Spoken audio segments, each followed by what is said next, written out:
on a une grosse annonce pour vous, très important pour finir l'année. Noël approche, les amis, et on a trouvé le cadeau parfait. On va vous apporter de la valeur avec un mastermind exclusif, 100% gratuit, le mercredi 18 décembre. Et on va parler d'un thème très important. Oui, comme chaque début d'année, vous allez vouloir avoir une meilleure année. Et pour devenir une meilleure personne, on répète souvent dans le podcast qu'il faut avoir un plan. Ça paraît très vaste, très compliqué pour beaucoup d'entre vous. On l'entend, on le comprend et on veut échanger avec vous gratuitement pour tous ceux qui le souhaitent. Inscrivez-vous maintenant. En exclusivité, comme exemple, je vous partagerai le testament que j'avais fait à 25 ans et le plan de mission que j'ai fait maintenant il y a 12 ans et on va voir ensemble qu'est-ce qu'on peut en apprendre. Inscrivez-vous, il y aura sûrement des guests surprises. On échangera, vous aurez les micros ouverts. Ce sera vraiment un moment de partage. Et donc, inscrivez-vous. Rendez-vous le 18 décembre. C'est ouvert à tous, mais dès maintenant, inscrivez-vous pour se retrouver. Et il n'y aura pas de replay. Il n'y aura pas de replay. Donc, inscrivez-vous. Ciao. Maintenant. Shalom. Salam. Et salut à toi, Benaziz. Salut. Comment vas-tu? Ça va, super. On est là. Bah écoute, très content d'enfin te recevoir, parce qu'on te suit depuis longtemps. Ah oui, là, j'ai réclamé par le peuple depuis longtemps. Hein, Ah bon, hein, le plaisir est partagé. C'est un honneur pour moi en même temps de pouvoir partager le peu que je peux. Le peu que tu peux. Non, mon ami, tu ne veux pas dire ça. Qui à chaque passage casse Internet. Exactement. Ah bon? Oui, multiple awards winner. Et surtout, celui qui voulait être milliardaire avant 30 ans, mais qui a été... Là, t'as quel âge maintenant, Abdelaziz? 29 ans. Hein? 29. Ah, il te reste un an, là? Ouais. C'est comment? On en est où au score? Ah, on est dedans. Hein. On est dedans? On laisse pas. Ce sera intéressant qu'on définisse qu'est-ce qu'est milliardaire, parce que je pense qu'il y a 10 000 définitions, mais juste avant, parce que tu sais, on nous traite souvent de sauvages, nous on continue. On papote. Quand même, ouais, voilà. Présente-toi pour les quelques-uns qui ne te connaissent pas. D'accord, merci. Alors, je suis Benaziz Konaté, jeune entrepreneur ivoirien. Je dirige Volaille d'Or, donc qui est la première entreprise, et l'industrie de transformation métallique, donc ITM. Et également, je suis dans le numérique, donc avec deux applications, donc Dexter, Imo et Invest. Donc voilà un peu ce que je fais. Je suis également président de la Fédération des jeunes entrepreneurs de Côte d'Ivoire, donc qui réunit plus de 20 000 membres sur l'ensemble du territoire, plus de 100 associations et plus de 31 délégations. Donc j'ai été élu il y a 2 ans. Et donc, nous essayons de faire comme on peut pour pouvoir... Mais jeune, c'est jusqu'à quel âge? Est-ce que nous, on a encore... Après, il y a une différence entre jeune entrepreneur et jeune entreprise. On va beaucoup plus sur le concept jeune entreprise. Quelqu'un qui entreprend à 45, 50 ans, il est jeune entrepreneur. Donc, parce que son entreprise a les mêmes réalités que l'entrepreneur qui commence à 18 ans. Donc, ils ont besoin des mêmes on va dire c'est quoi, jusqu'à 10 ans? Voilà, jusqu'à 10 ans. Voilà. Déjà, il faut tenir 10 ans. Il faut rappeler que quand même 70% des boîtes meurent à la 3e année déjà. Effectivement. Et c'est pas facile. Hein. Voilà, on a un environnement qui s'améliore au fur et à mesure, mais qu'en même temps qui est très difficile. Et donc, il faut se réadapter, se réinventer chaque fois. Nous, par exemple, dans nos entreprises, chaque année, il faudrait qu'on ait une innovation. C'est capital. Et pour moi, c'est le poste qui manque parfois aux jeunes entrepreneurs. Donc, dans chaque jeune entreprise, il faut un poste d'innovation, donc de recherche.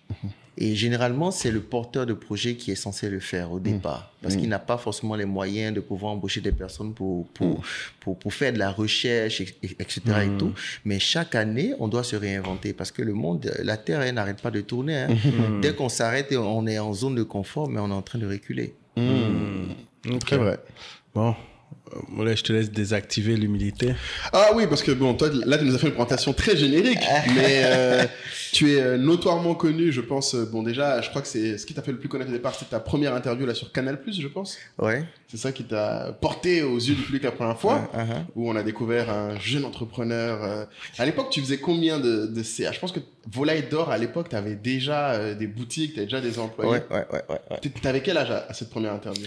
Je me rappelle plus, mais je crois que ça fait quand même, j'avais peut-être 25 ou... Ouais. Non, la première interview, j'avais quoi, 22 ans. Ouais, 22 ans, ouais. Et ça avait choqué les gens de voir un entrepreneur de 22 ans. Qui parle d'argent. Qui fait de l'argent, qui n'avait pas étudié, qui a commencé il y a longtemps, parce qu'en plus, c'était pas 22 ans, c'était pas ta première année. Ça faisait déjà des années que tu étais dans le business de la Volaille d'Or, et qui était non seulement très articulé, mais moi, ce que j'avais aimé, c'est qu'après l'interview, donc pour ceux qui veulent voir ton parcours, parce que je pense qu'aujourd'hui, l'idée pour nous, c'est pas de te redire tout ton parcours. Ouais. Parce que tu l'as déjà dit dans beaucoup d'interviews. On recommande celle d'Investir au pays, notamment, que tu as fait, qui a été un carton, plus de 600 000 vues. Énormément de commentaires, des gens qui s'engagent à faire comme toi. Donc, tu étais non seulement inspirant, mais beaucoup de gens aspirent à faire aussi bien que toi. C'est justement ça le leitmotiv. Hein. Ouais. Donc, ça nous pousse également à ne pas abandonner parce qu'on se dit qu'on a beaucoup de personnes qui nous suivent, qui se disent que mais si lui, il abandonne, c'est qu'il n'y a plus de solution. Ouais. On n'a pas de repères et de modèles. Donc, il faudra en créer. Et nous, on essaie de faire comme on peut pour pouvoir... C'est vrai que ça prend beaucoup de temps. Ça nous éloigne parfois de nos business. Et j'invite pas vraiment tous les entrepreneurs à le faire. Ouais. C'est difficile et ça joue même sur nos entreprises. Le fait de tout le temps être dans des conférences, de tout le temps être parti. Et une jeune entreprise a besoin de son manager. Et voilà. Et donc, on a fait le coup, on a réussi à tenir. Donc, on pourra dire que c'est pas tous les jeunes entrepreneurs qui doivent sortir, laisser leur business pour se promener à travers les conférences et tout. Parce que c'est également ça le partage d'expérience. Oui. Donc, on l'a déjà fait. Et donc, c'est bien de partager pour que d'autres personnes puissent savoir que, tiens, tu dis souvent ça, c'est business. Et tu veux montrer que c'est nous, possible. On veut qu'il y ait des repères, des modèles jeunes. Et il y en a aujourd'hui qui essaient de sortir la tête de l'eau, qui essaient de pousser. Et c'est pas que l'argent. Je l'ai dit, je veux devenir milliardaire à 30 ans, mais si on ne pousse pas nos visions, qu'on n'a pas peur de nos rêves, en fait, on vit pourquoi? C'est une réalité.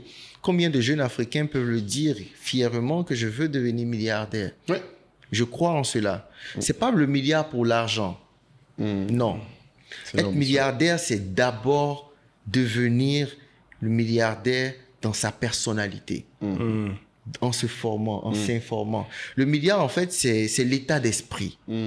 Donc, l'état d'esprit, c'est l'entrepreneur qu'on prend, qu'on dépouille de tout et qu'on dépose dans n'importe quel environnement et qui continue de pousser.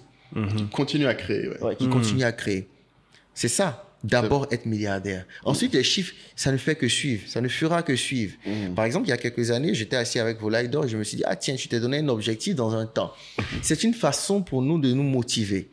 De nous challenger. Si on n'a pas de challenge, ça ne sert à rien. C'est ça. Ouais, non, ça ne sert à rien. Parce qu'en vérité, il faut voir un concurrent qui est en train de pousser là-bas et puis dire, tiens, non, il est en train de me dépasser. Il faut que je pousse également. Mais justement, en termes de chiffres aujourd'hui, c'est quoi tes chiffres clés par rapport à tes différentes entreprises? Alors, aujourd'hui, au niveau des différentes entreprises, on a l'industrie des transformations métalliques, donc qui est aujourd'hui l'entreprise numéro 1. Donc, qui soutient parfois même les autres entreprises. Donc, pourtant, elle a été créée il y a juste 3 ou 4 ans. Ouais, c'est ça. Et donc, je me suis assis, je me suis dit, je vends du poulet.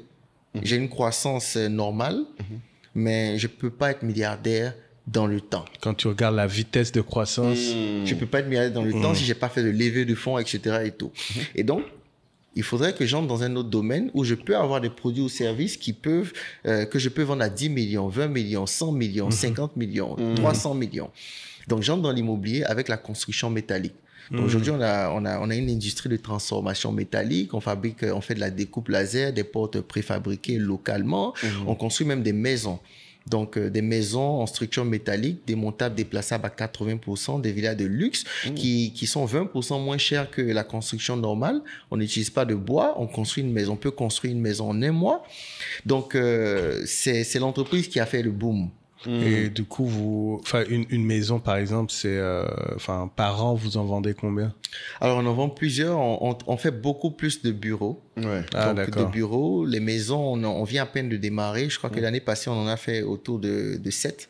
Donc, ce sont des villas de 100 millions, de 120 millions, 90 millions. Et puis aussi, on a de petites villas donc de 45 millions, 55 millions. Donc, on s'apprête à lancer des tontines immobilières. En tout cas, on essaie de faire comprendre aux gens le nouveau mode de construction.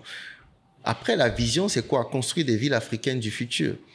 Donc, des villes écologiques où quand on arrive, mais on pose les valises, il n'y a plus rien à faire. On ne voit pas des gens en train de travailler par-ci, par-là et tout. Donc, c'est vraiment ça. On se positionne sur un pan qui n'est pas très exploité dans l'objectif d'être leader donc, dans quelques années. OK. Donc, entre environ une moyenne de 7 maisons, c'est déjà beaucoup. Et du coup, sur Volaille d'Or, pour qu'on se rende bien compte, aujourd'hui, le volume du Chez du Volaille d'Or, business. aujourd'hui, on a 13 points de vente. Et Volaille d'Or a connu des difficultés l'année passée. Mais de réelles difficultés. On est passé de là, mais à là, quoi. Ah, Et- c'est ça, je crois, dont ouais, tu parlais Du l'autre coup, jour. au Ouais. pic, vous êtes arrivé à quel niveau? On est redescendu là. Mais quand vous étiez et au on pic, on est en train de remonter. Au mais pic, quand j'étais à vous étiez combien? au pic, vous étiez à Combien de combien points de de vente, combien de chiffre d'affaires, Combien Alors, de les volume points de de vente vente sont restés, D'accord. mais le chiffre d'affaires avait terriblement baissé. Oui, mais quand vous étiez tout en haut. Tu t'as à peu près à combien? Quand on était tout en haut, on faisait quoi? 800, 900 de chiffre d'affaires par an? 800 900 millions. Oui. Ouais, Sur d'accord. Volaille d'Or, T'étais pas loin du milliard, quoi.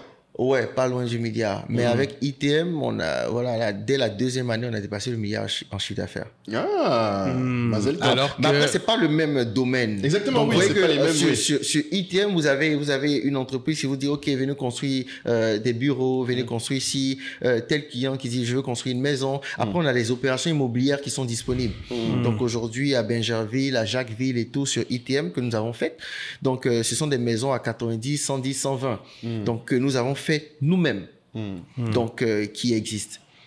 Et on essaie, en fait, de se dire, c'est une entreprise qui peut soutenir les autres entreprises. Donc, Volaille d'Or a quoi? 11 ans aujourd'hui. Ah, quand même, ça date. 11 ans, ouais. Ouais. Mais l'autre entreprise qui a 2, 3 ans, 4 ans fait beaucoup plus de chiffre d'affaires.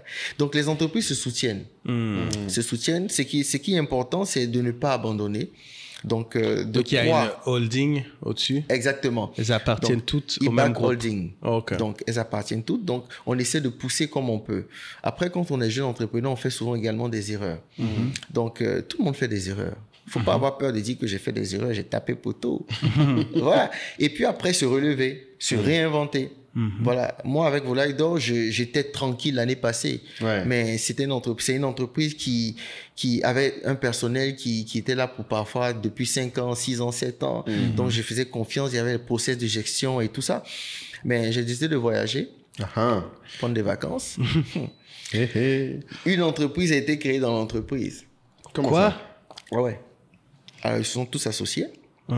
Ils ont commencé à livrer. Donc, quand le client, il appelle, on dit au client, il n'y a pas de produit. Mais on connaît quelqu'un qui peut vous livrer.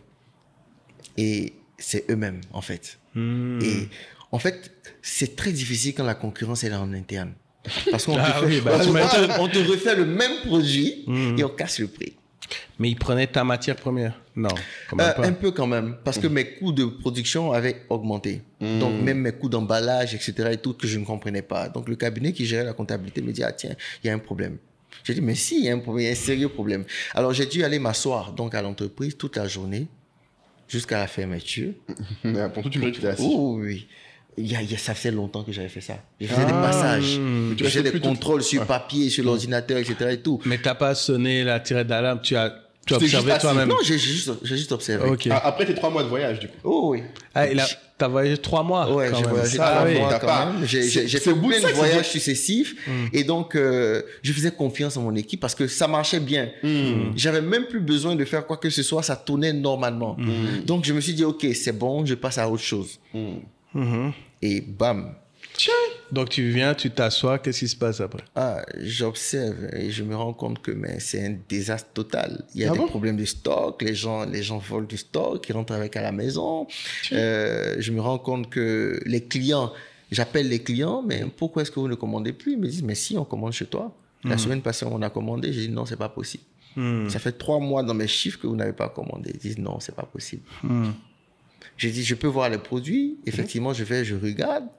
Mais c'est pareil. C'est tes produits? J'ai dit, mais attends, Qui t'a vendu ça? Tu lui demandes du coup qui t'a vendu non, ça? mais j'ai appelé, on m'a dit qu'il n'y en avait pas, donc on m'a proposé quelqu'un pour pouvoir nous livrer et tout. Mais bon, je me suis dit, c'est la même entreprise, on continue de me livrer, puis à chaque fois que j'ai besoin, c'est le numéro, j'appelle. J'ai dit, OK. Donc je regarde en interne, j'analyse, je me rends compte que tout le monde s'est associé. Tout le monde. Pour créer un doublon de l'entreprise, pour rafler les clients. Seigneur. Et les prix qu'on faisait, ils descendaient un peu les prix, parce qu'ils n'avaient pas de charge, en fait, par derrière. Parce que leur salaire était payé. On livrait aux mêmes clients. Donc, du Seigneur. coup, on avait juste des clients qui venaient acheter en boîte, etc. et tout, dans les magasins, dans les points de vente et tout. J'ai dit, attention, C'est pas croyable. Donc, ils ont pris tous tes clients B2B, long time. Exactement. Ils ont donc j'ai dû siphonné ça et ils te laissaient te blaguer avec les clients qui venaient. Pour tes clients, en fait, ils ressentent même pas le besoin de t'appeler puisque ils disent vous leur trouvez une autre solution. Mais l'entreprise a atteint un certain niveau où c'est pas tous les clients qui me connaissent. Ce sont les clients du départ qui me connaissent. C'est ça. Les autres clients, ils voient la marque, ils connaissent la marque, ils me connaissent pas. Donc du coup, ils connaissent le numéro de l'entreprise. Ce qui est le rêve, normalement. Exactement. Donc, on a reculé, j'ai dû laisser tout le monde. Donc, tu as licencié tout le monde. Il y avait combien d'employés? Tout le monde. Tous ceux qui étaient sur la partie distribution. Ça fait combien d'employés? Je pense qu'ils étaient 12 ou 13 sur la partie distribution. Seigneur. Et en même temps, ça m'a fait un gros coup parce que c'était des personnes très expérimentées, qui connaissaient les process, qui connaissaient la méthode de fonctionnement de l'entreprise. Et j'ai dû reprendre à zéro, prendre de nouvelles personnes, les former. Mais c'était catastrophique, c'était très difficile. Mais raconte-nous quand même le moment où tu vas les voir pour dire « j'ai compris ce que vous faites ». Comment ça se passe ce jour-là? Non, mais en fait, ils ont compris que j'avais compris. Donc, non, mais en avec mes investigations, avec mes investigations, ils ont compris parce que j'ai commencé à fermer les portes. Ben oui, si tu vas voir les clients et que tu dis aux clients, non, en fait, c'est ça la commande. Ou appelle plutôt ce numéro désormais. Voilà, donc ils ont compris et moi j'observais en fait. En fait, je voulais comprendre jusqu'au bout. C'est après que j'ai su qu'il y avait un magasin quelque part qui était utilisé où on faisait en griffe de la contrefaçon. Seigneur. Ils ont fait tout ça? Ouais. Des gens qui sont là depuis 10 ans et ils n'avaient pas honte? Ça fait pas 10 ans que... Ça, c'était en quelle année? Ils n'avaient pas honte, c'était l'année passée. L'année passée? Ouais. Et j'ai dû reprendre tout à zéro, retrouver de nouvelles personnes, les reformer. J'ai dû moi-même remettre la main à la pâte. Donc revenir former tout le monde, etc. et tout. Alors que pour un entrepreneur, c'est ce qu'il y a de plus difficile quand on atteint un certain niveau. Parce qu'à un certain niveau, on ne doit plus travailler dans l'entreprise, on doit travailler sur l'entreprise. Sinon, l'entreprise, en fait, elle ne grandit pas. On stagne, en fait. On est dans l'opérationnel. Alors qu'il faut sortir donc, de l'opérationnel, réfléchir. Aujourd'hui, en décembre, on sort notre application. Donc, on va faire du marketing de réseau dans le poulet. Donc, vous recommandez vos frères, vos familles, etc. et tout. Mais vous gagnez des points qui vous permettent d'avoir encore des poulets supplémentaires. Commandez le poulet en ligne, donc via votre application, faites votre panier, vous êtes livré gratuitement, etc. et tout. Et en même temps, on a recommencé à ouvrir de nouveaux points de vente. Donc ça, c'est ça que toi, tu faisais en fait. Ouais, c'est ça que moi, je visais. Aujourd'hui, on vend les poulets même dans des boutiques de quartier. Ouais. Donc, on les appelle communément Diallo, etc. et tout, mais on leur fait du branding, on leur donne des congélateurs et on vend des poulets là-bas. Ils sont ouverts de 6h à 23h, parfois ils veillent. Donc, la disponibilité du produit est évidente. On réduit les charges. Donc, en termes de location de local, en termes de paiement de salariés, etc. et tout, parce que le produit, il est là, il a une commission sur tout ce qui est vendu. Donc, on facilite également le déploiement de l'entreprise. Donc, aujourd'hui, c'est sur ça qu'on joue. Et puis, on va jouer également sur le numérique pour pouvoir se développer, faire du marketing de réseau. Mais du coup, tu fais maintenant tout ça avec une nouvelle équipe. Avec une nouvelle équipe, effectivement. Mais moi, je trouve qu'on est passé un peu vite sur comment l'ancien, comment ils réagissent. Parce que c'est quand même terrible de se dire, des gens qui ont travaillé avec toi pendant 10 ans te volent. C'est quoi leur réaction? Quel impact en fait, aussi sur ceux qui sont restés? Est-ce que tu as passé des messages? Toi-même, comment tu t'es senti trahi? Bah oui. Je me suis senti trahi. C'est la moindre des choses. Des personnes qui parfois avaient commencé en stage et qui ont eu un emploi stable pendant des années et tout. Et je me suis senti tout simplement trahi. Putain. Voilà, je me suis senti trahi. En fait, je me suis dit, mais en fait, on fait tout ça pourquoi? Parce qu'un entrepreneur sans une bonne équipe, c'est pas un entrepreneur. Amen. Mais il revient à la base, en fait, il est obligé de tout faire. Avoir une bonne équipe, ça se construit et sur le long terme. Et donc, surtout dans le domaine de l'élevage, de la distribution et tout ça. Il faut maîtriser, il faut connaître le domaine. Donc, même après 10 ans, les gens, ils ont, plutôt que de venir te voir pour dire je veux être augmenté, ils ont préféré te voler. Moi, je comprends, c'est pourquoi c'est ça. J'aimerais bien être propriétaire d'un point de vente. Mais demandez à beaucoup d'entrepreneurs. Hein, oui, non, mais c'est toujours comme ça. Il y a des vols dans toutes les entreprises. Oui, Philippe disait même que tu sais que tu arrives à un certain niveau quand tes employés commencent à te voler. C'est quelque chose à voler déjà, c'est pas tout le monde. Et deux, le plus grave dans le vol, moi, ce qui me tue, c'est, Philippe disait, et il a raison, c'est rarement les mauvais employés qui te volent. Terriblement, c'est souvent tes employés, les bons, qui sont engagés, qui connaissent. Exactement. Qui maîtrisent. Ouais. qui, je ne sais pas pourquoi, par quelle opération du Satan, du sale esprit, les prend. Non, mais c'est ça. Où ils se disent, en fait, moi, je préfère tout seul, donc autant prendre l'argent moi-même. Je ne sais pas quelle logique leur prend. Parce que moi, c'était ça. La fois que je me suis volé, c'était ma meilleure employée. En fait, l'employé peut se dire, OK, j'ai des clients qui m'appellent. Je connais tout le process de l'entreprise. Je sais comment ça fonctionne. C'est ça leur logique. Et donc, le client m'appelle directement parce que je suis maintenant, moi, je suis plus en contact avec les clients. Malheureusement, parce que je fais beaucoup de choses. Donc, je suis plus en contact direct avec les clients. Donc, le client me connaît plus. Le client les connaît, en fait. Donc, quand le client appelle, là, j'ai tant, il se dit, j'ai la possibilité de faire passer ça dans l'entreprise. Comme j'ai la possibilité de faire passer ça en entreprise. Parallèle. Mais cette possibilité, et donc, quand tu commences une fois, deux fois, trois fois, c'est parti. Oui. C'est parti. Et là, on se rend compte que les chiffres commencent à baisser, etc. et tout. On se dit, ah tiens, mais qu'est-ce qui se passe? Et surtout, ce genre de choses, ce genre de personnes, c'est jamais un peu. Ils vont prendre goût. Ouais. Ils vont prendre de plus en plus. De plus en plus. L'argent facile à bon goût. Tu vois, on voit ça dans tous les films. Putain, pour ça, la nature humaine est dingue. Est-ce que tu as pu avoir une discussion un peu longue avec l'un d'entre eux? Parce qu'il y a sûrement parmi les 12, un avec qui tu étais peut-être plus proche. Il y a un qui... Non, en fait, j'ai désactivé ce côté-là. Oui, il n'y a pas d'émotion. Non, j'ai désactivé ce côté-là. Oui, non, c'est pas une question d'émotion, c'était juste pour, je sais pas, explication. En fait, pour j'ai essayé de comprendre. Oui, voilà. Mais en même temps, j'ai vu que Aliko Dangote avait licencié tout son personnel dans une de ses usines. Je dis, ah tiens. Je pense que j'ai compris la raison. Voilà. Et en même temps, c'est ce qui m'a poussé à prendre cette décision. On a fermé pendant pratiquement 1 ou 2 mois. Seigneur. Ah ouais. Oh, ouais. Oui, parce qu'il n'y a personne. Il n'y avait personne. Si tu arrives à un truc comme ça, c'est tout le temps. J'ai dit, je préfère ça. C'est-à-dire qu'il faut nettoyer. Il faut restructurer. Eux-mêmes, ils avaient déjà commencé. Après, j'ai pas forcément licencié tout le monde. Il y en a qui ont commencé à partir. Avec des fausses excuses. Ils ont compris que, c'est chaud. Là, on va m'attraper. On va m'attraper. Et donc, ils ont commencé à fuir. Ah, je suis malade, ceci, cela. Et puis, ils viennent plus. Mais nous, on a eu le cas de Wale qui nous expliquait, mais lui, il a été jusqu'à appeler la police. Ouais, la brigade judiciaire, c'était en France, ouais. Mais après, je vous assure, il y a un employé, par exemple, qui était l'un des livreurs de l'entreprise. Il revient la nuit. Ouais, il revient la nuit. Il fait un double des clés. Non. Il rentre. Il ne prend pas l'argent. Il prend les poulets. Il prend les poulets. Après, quand il a commencé à prendre l'argent, j'ai été signalé. Et lorsque j'ai été signalé, j'ai commencé à regarder maintenant les caméras. Donc, je sors les caméras, je regarde les images, je vois. En fait, je suis dépassé. Mais oui. Ah ouais. Je suis dépassé. Et qu'est-ce qui se passe? J'appelle tout le monde. Je fais asseoir, je dis voilà. Il nie et je fais sortir les images. Il dit que c'est pas lui. Non, il est surpris. Il demande pardon et tout. J'ai dit non, on va au commissariat parce que j'étais fatigué. On va au commissariat. Il se met à genoux. Il me dit patron, j'ai personne. Mon père et ma mère sont décédés. Si je n'ai que ça que je fais, je vais rembourser. Il faut me reprendre. Je vais travailler, vous allez couper mon salaire petit à petit pour rembourser. J'ai dit non, c'est pas possible. Mais en fin de compte, j'ai pu porter plainte, j'ai laissé tomber. Vous savez ce qui s'est passé? Il est revenu 2 jours après, venu prendre les ordinateurs. Non, pour voler encore? Ouais. T'es pas sérieux. Sous les le gars, tu l'as laissé? Ouais. Je l'ai laissé, je l'ai pas mis en prison.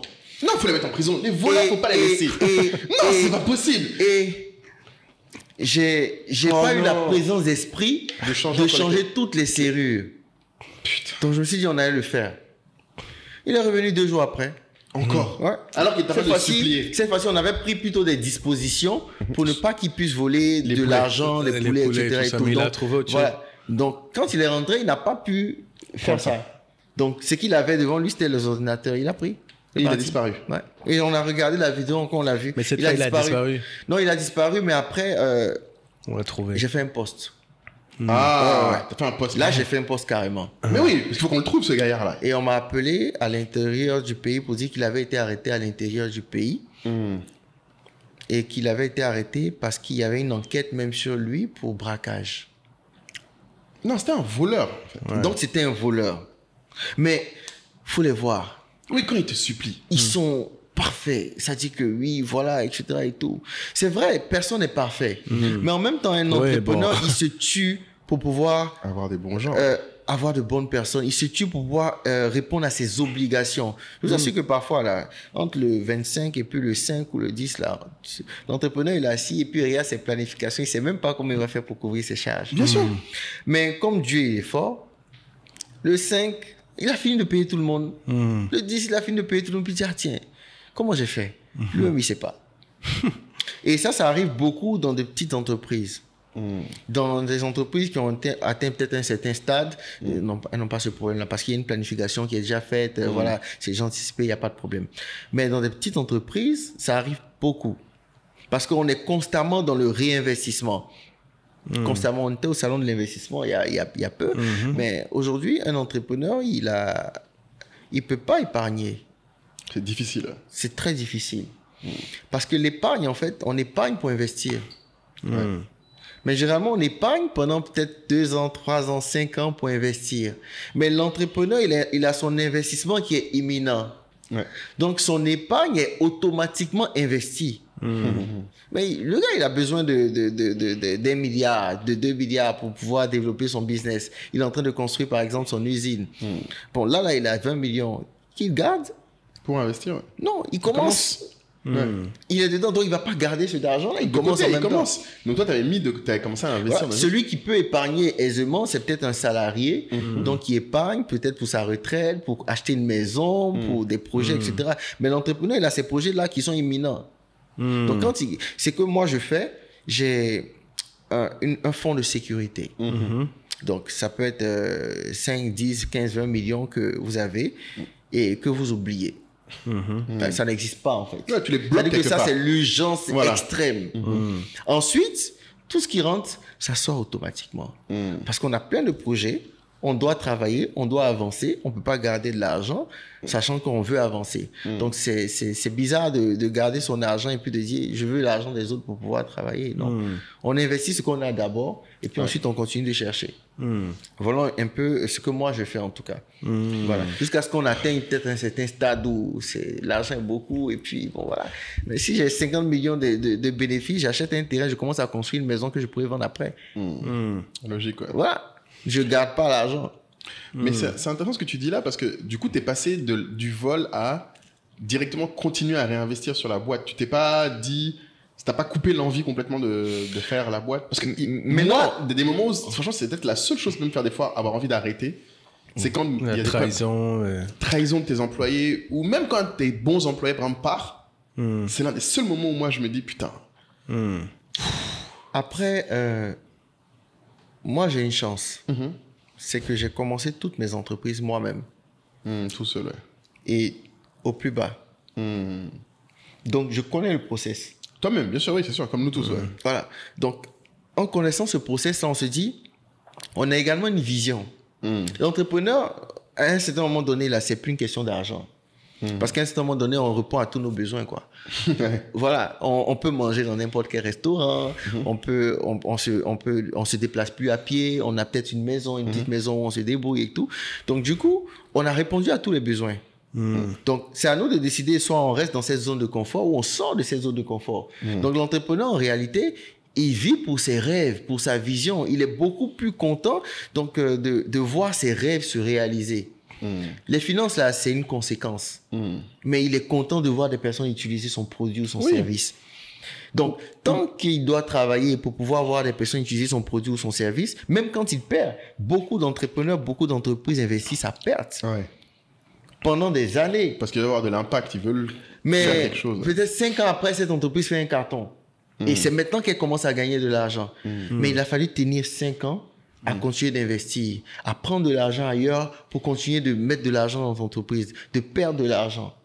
Mais c'est la vision qui fait ça. C'est la vision qui fait ça. Il y a un entrepreneur qui vient à l'entrepreneuriat pour l'argent, il va se casser la tête.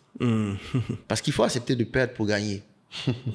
C'est clair. Tu viens entrepreneur pour l'argent, ouais, c'est compliqué. Ouais. Non, on peut pas venir en entrepreneur pour l'argent. L'argent, c'est une conséquence. On a la motivation, on a la vision. On vient dans l'entrepreneuriat pour régler un problème et pour réaliser nos rêves, donc notre vision. Comment est-ce qu'on voit notre entreprise? Comment est-ce qu'on voit les gens utiliser nos produits ou nos services? C'est ça en fait le leitmotiv. Mais alors, je ne sais pas si on va en parler tout de suite, mais tu vois, tout ce que tu dis, on est 1000% d'accord, mais il y a toujours ce sujet quand même qui revient, bon, tu le sais, par rapport à ton âge. Comment tu sais tout Parce ça? que, voilà. Parce qu'en fait, au moment où tu commences, ça, tu as entre 21, 22 ans. J'ai commencé autour de 18. Il a commencé au lycée. Ouais. Ah oui, voilà, oui, avec les cabines téléphoniques. Et à cette époque. Ouais. Oui, mais tu disais quand même que les cabines téléphoniques, c'est un peu spontané. Je pense pas que ça soit la période où tu te dis, c'est le business. C'est plus tard que tu prends le goût. Et moi, je veux vraiment, en fait, parce que chaque fois, on dit Benaziz, t'es le plus jeune, le plus jeune à faire ci, le plus jeune à faire ça. Et moi, je me bats pour que les gens comprennent que dans la jeunesse, c'est surtout développer ta culture business qui est importante. Donc, je veux qu'on insiste sur le fait que tu as eu un moment d'apprentissage et on ne te pose pas assez la question, je pense, sur comment est-ce que tu as développé tes connaissances. D'accord. Alors, je le dis souvent, le succès, on ne court pas après. Le succès, il s'attire. Et donc, pour pouvoir attirer le succès, il faut soi-même devenir attirant. C'est l'entrepreneur qui fait l'entreprise. Et donc, il faut se former, il faut s'informer. Il ne faut jamais arrêter de se former. Mais vraiment jamais, quoi. Ouais. Mais tes vieux pères au quartier, ils se formaient aussi. Oui, mais en même temps... Ils avaient des masters. Oui, mais en même temps, il y a se former et puis appliquer automatiquement ce qu'on apprend. Voilà. Ça, la grosse voilà. Il faut appliquer automatiquement ce qu'on apprend. Mais en même temps, quand on est on va dire, on est dans le vif du sujet, on est confronté à d'autres réalités. Qui nous obligent à les surmonter. Donc, on est obligé d'apprendre. On veut pas, on est obligé d'apprendre. Voilà. À un certain moment donné, un entrepreneur peut avoir des soucis donc, de gestion des ressources humaines, des soucis. Donc, il faut qu'il apprenne lui-même à savoir comment est-ce que je vais faire en sorte pour que mon personnel croit, partage ma vision. Et ça, tu as compris très tôt que... la bonne méthode d'apprentissage, c'était d'apprendre et d'appliquer. Apprendre et appliquer. Moi, j'utilise beaucoup la toile aujourd'hui, donc pour apprendre. Peut-être même un peu moins aujourd'hui. Je crois que j'ai un peu régressé sur ça et aujourd'hui, je suis en train de chercher à reprendre donc les cours, donc à continuer de me former parce que j'ai compris qu'il faut passer une autre étape. Oui, au départ, ce qui m'a beaucoup aidé, et je le dis, ce sont les nombreuses vidéos que j'ai regardées sur la toile. Mais vraiment, j'ai regardé des thèses de marketing de, je sais pas, plus de 100 thèses. Et quand tu regardais, c'était quoi le process? Parce que là, tu as quoi? C'est entre 18 et 22 ans, tu regardes toutes les vidéos. Je dormais pas. Toute la nuit, je regarde des vidéos. Tu regardes, je regarde des vidéos, j'écris, j'applique, j'adapte à mon environnement. C'est comme ça que j'ai compris toutes les notions. Mais tu regardes et tu notes. Je regarde, je note, j'adapte. Je ne prends pas le brut. Et c'est ça le gros point. Voilà. Donc, non, parce que en fait, je fais exprès de détailler parce que il y a des jeunes de 19 ans qui suivent et qui vont se dire « Ok, je vais aller regarder les vidéos ». Non. Ça suffit pas. On adapte à son environnement. On a un environnement qui est là. On a des acteurs dans cet environnement-là. On a de la culture également. Donc, quand on entre dans un domaine, il faut faire d'abord l'étude de marché. Il faut tenir compte de tous ces différents aspects-là autour de notre business, connaître notre produit, connaître des notions de prix psychologique, etc. et tout.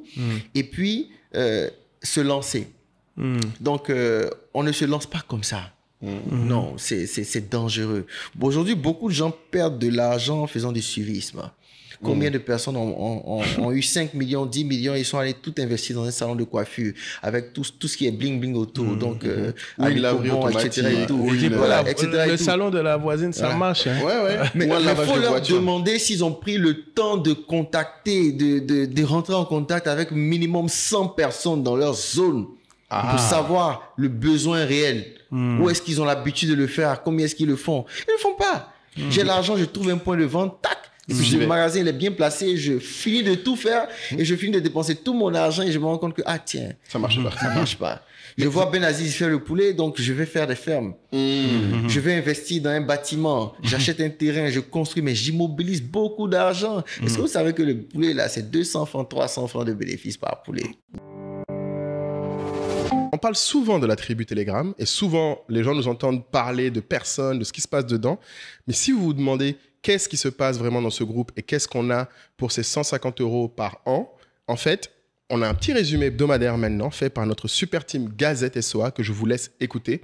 Et après ça, n'hésitez pas à vous abonner à la tribu. C'est dans la description juste en bas. À très vite.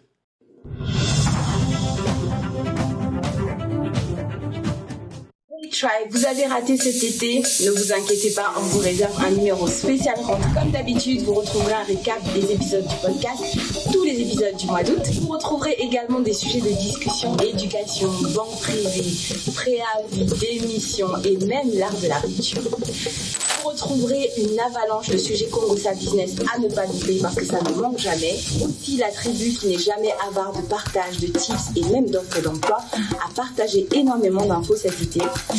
Vous retrouverez également l'actualité de la tribu entre Chef Cécile, futur étoilé qui fait bouger Washington avec ses événements, Brice Kwao, expert en BRVM qui fait un épisode masterclass dans le podcast des Librons, Guillaume Yeboué qui rencontre le ministre de la Construction en Côte d'Ivoire pour la sortie de son livre et plein d'autres, on vous en passe. La tribu n'a pas chômé, on vous l'a dit, au taquet pour la rentrée. Vous retrouverez un profil spécial rentrée, on vous réserve la surprise. Aquaba, Lydie, Gervais, Johan, Michael, Priscilla, Linda, Chatou, Richard, Valérie Koulibaly, Queen Valérie, Fusco, Adèle, Julie, Muriel et Kwame. Aquaba dans la tribu la plus chic. Vous nous avez manqué, on espère que vous êtes contents de retrouver la Gazette. On vous dit à jeudi. Bye guys.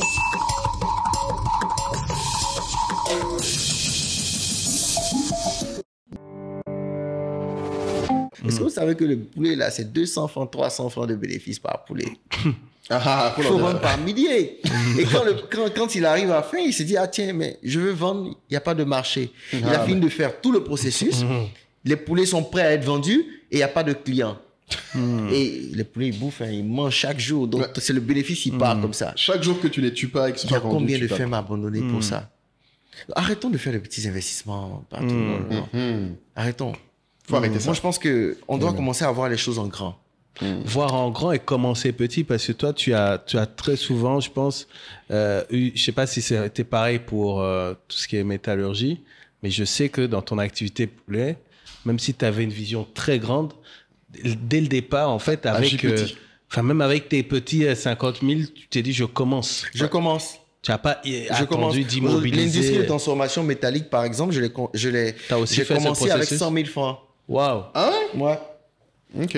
J'ai commencé avec 100 000 francs. Un truc qui rapporte 900 millions aujourd'hui. Non, plus qu'un milliard. Voilà, ça, c'était la deuxième année. C'est la deuxième année. Voilà. Alors que cette entreprise, on a des marchés de 300 millions, 200 millions, on a des maisons qu'on construit. Donc, quand on cumule tout ça, mais ça fait beaucoup quand même. Ouais. Et donc, on se retrouve en fait à une entreprise qui a muté.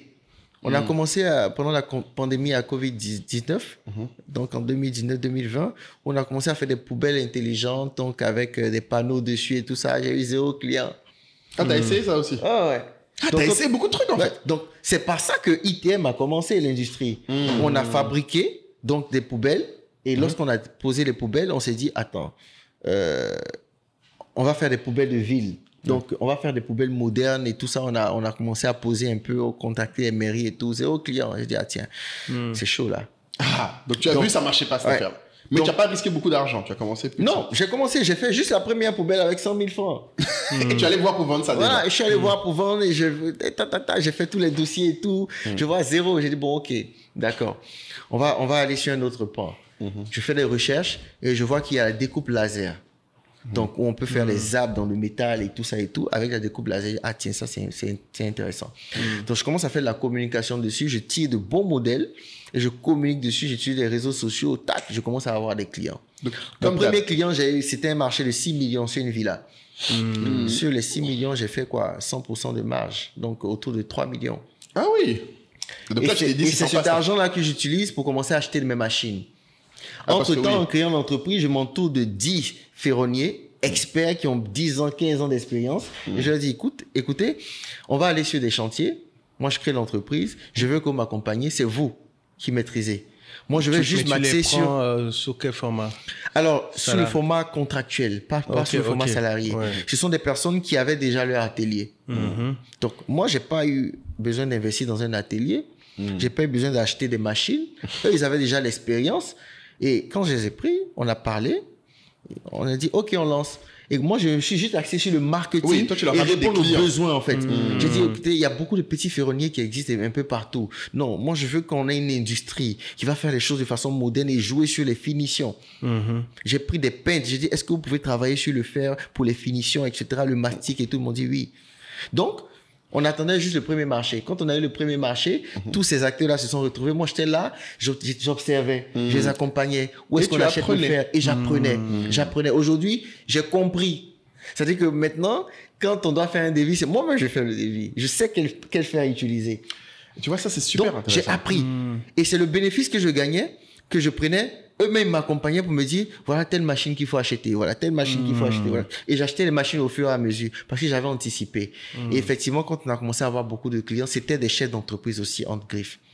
Donc, ils avaient également leur marché et moi, mes commandes traînaient. Oui, parce qu'ils ne gagnaient pas la même chose sur mes commandes. Mais oui, c'est pas la priorité.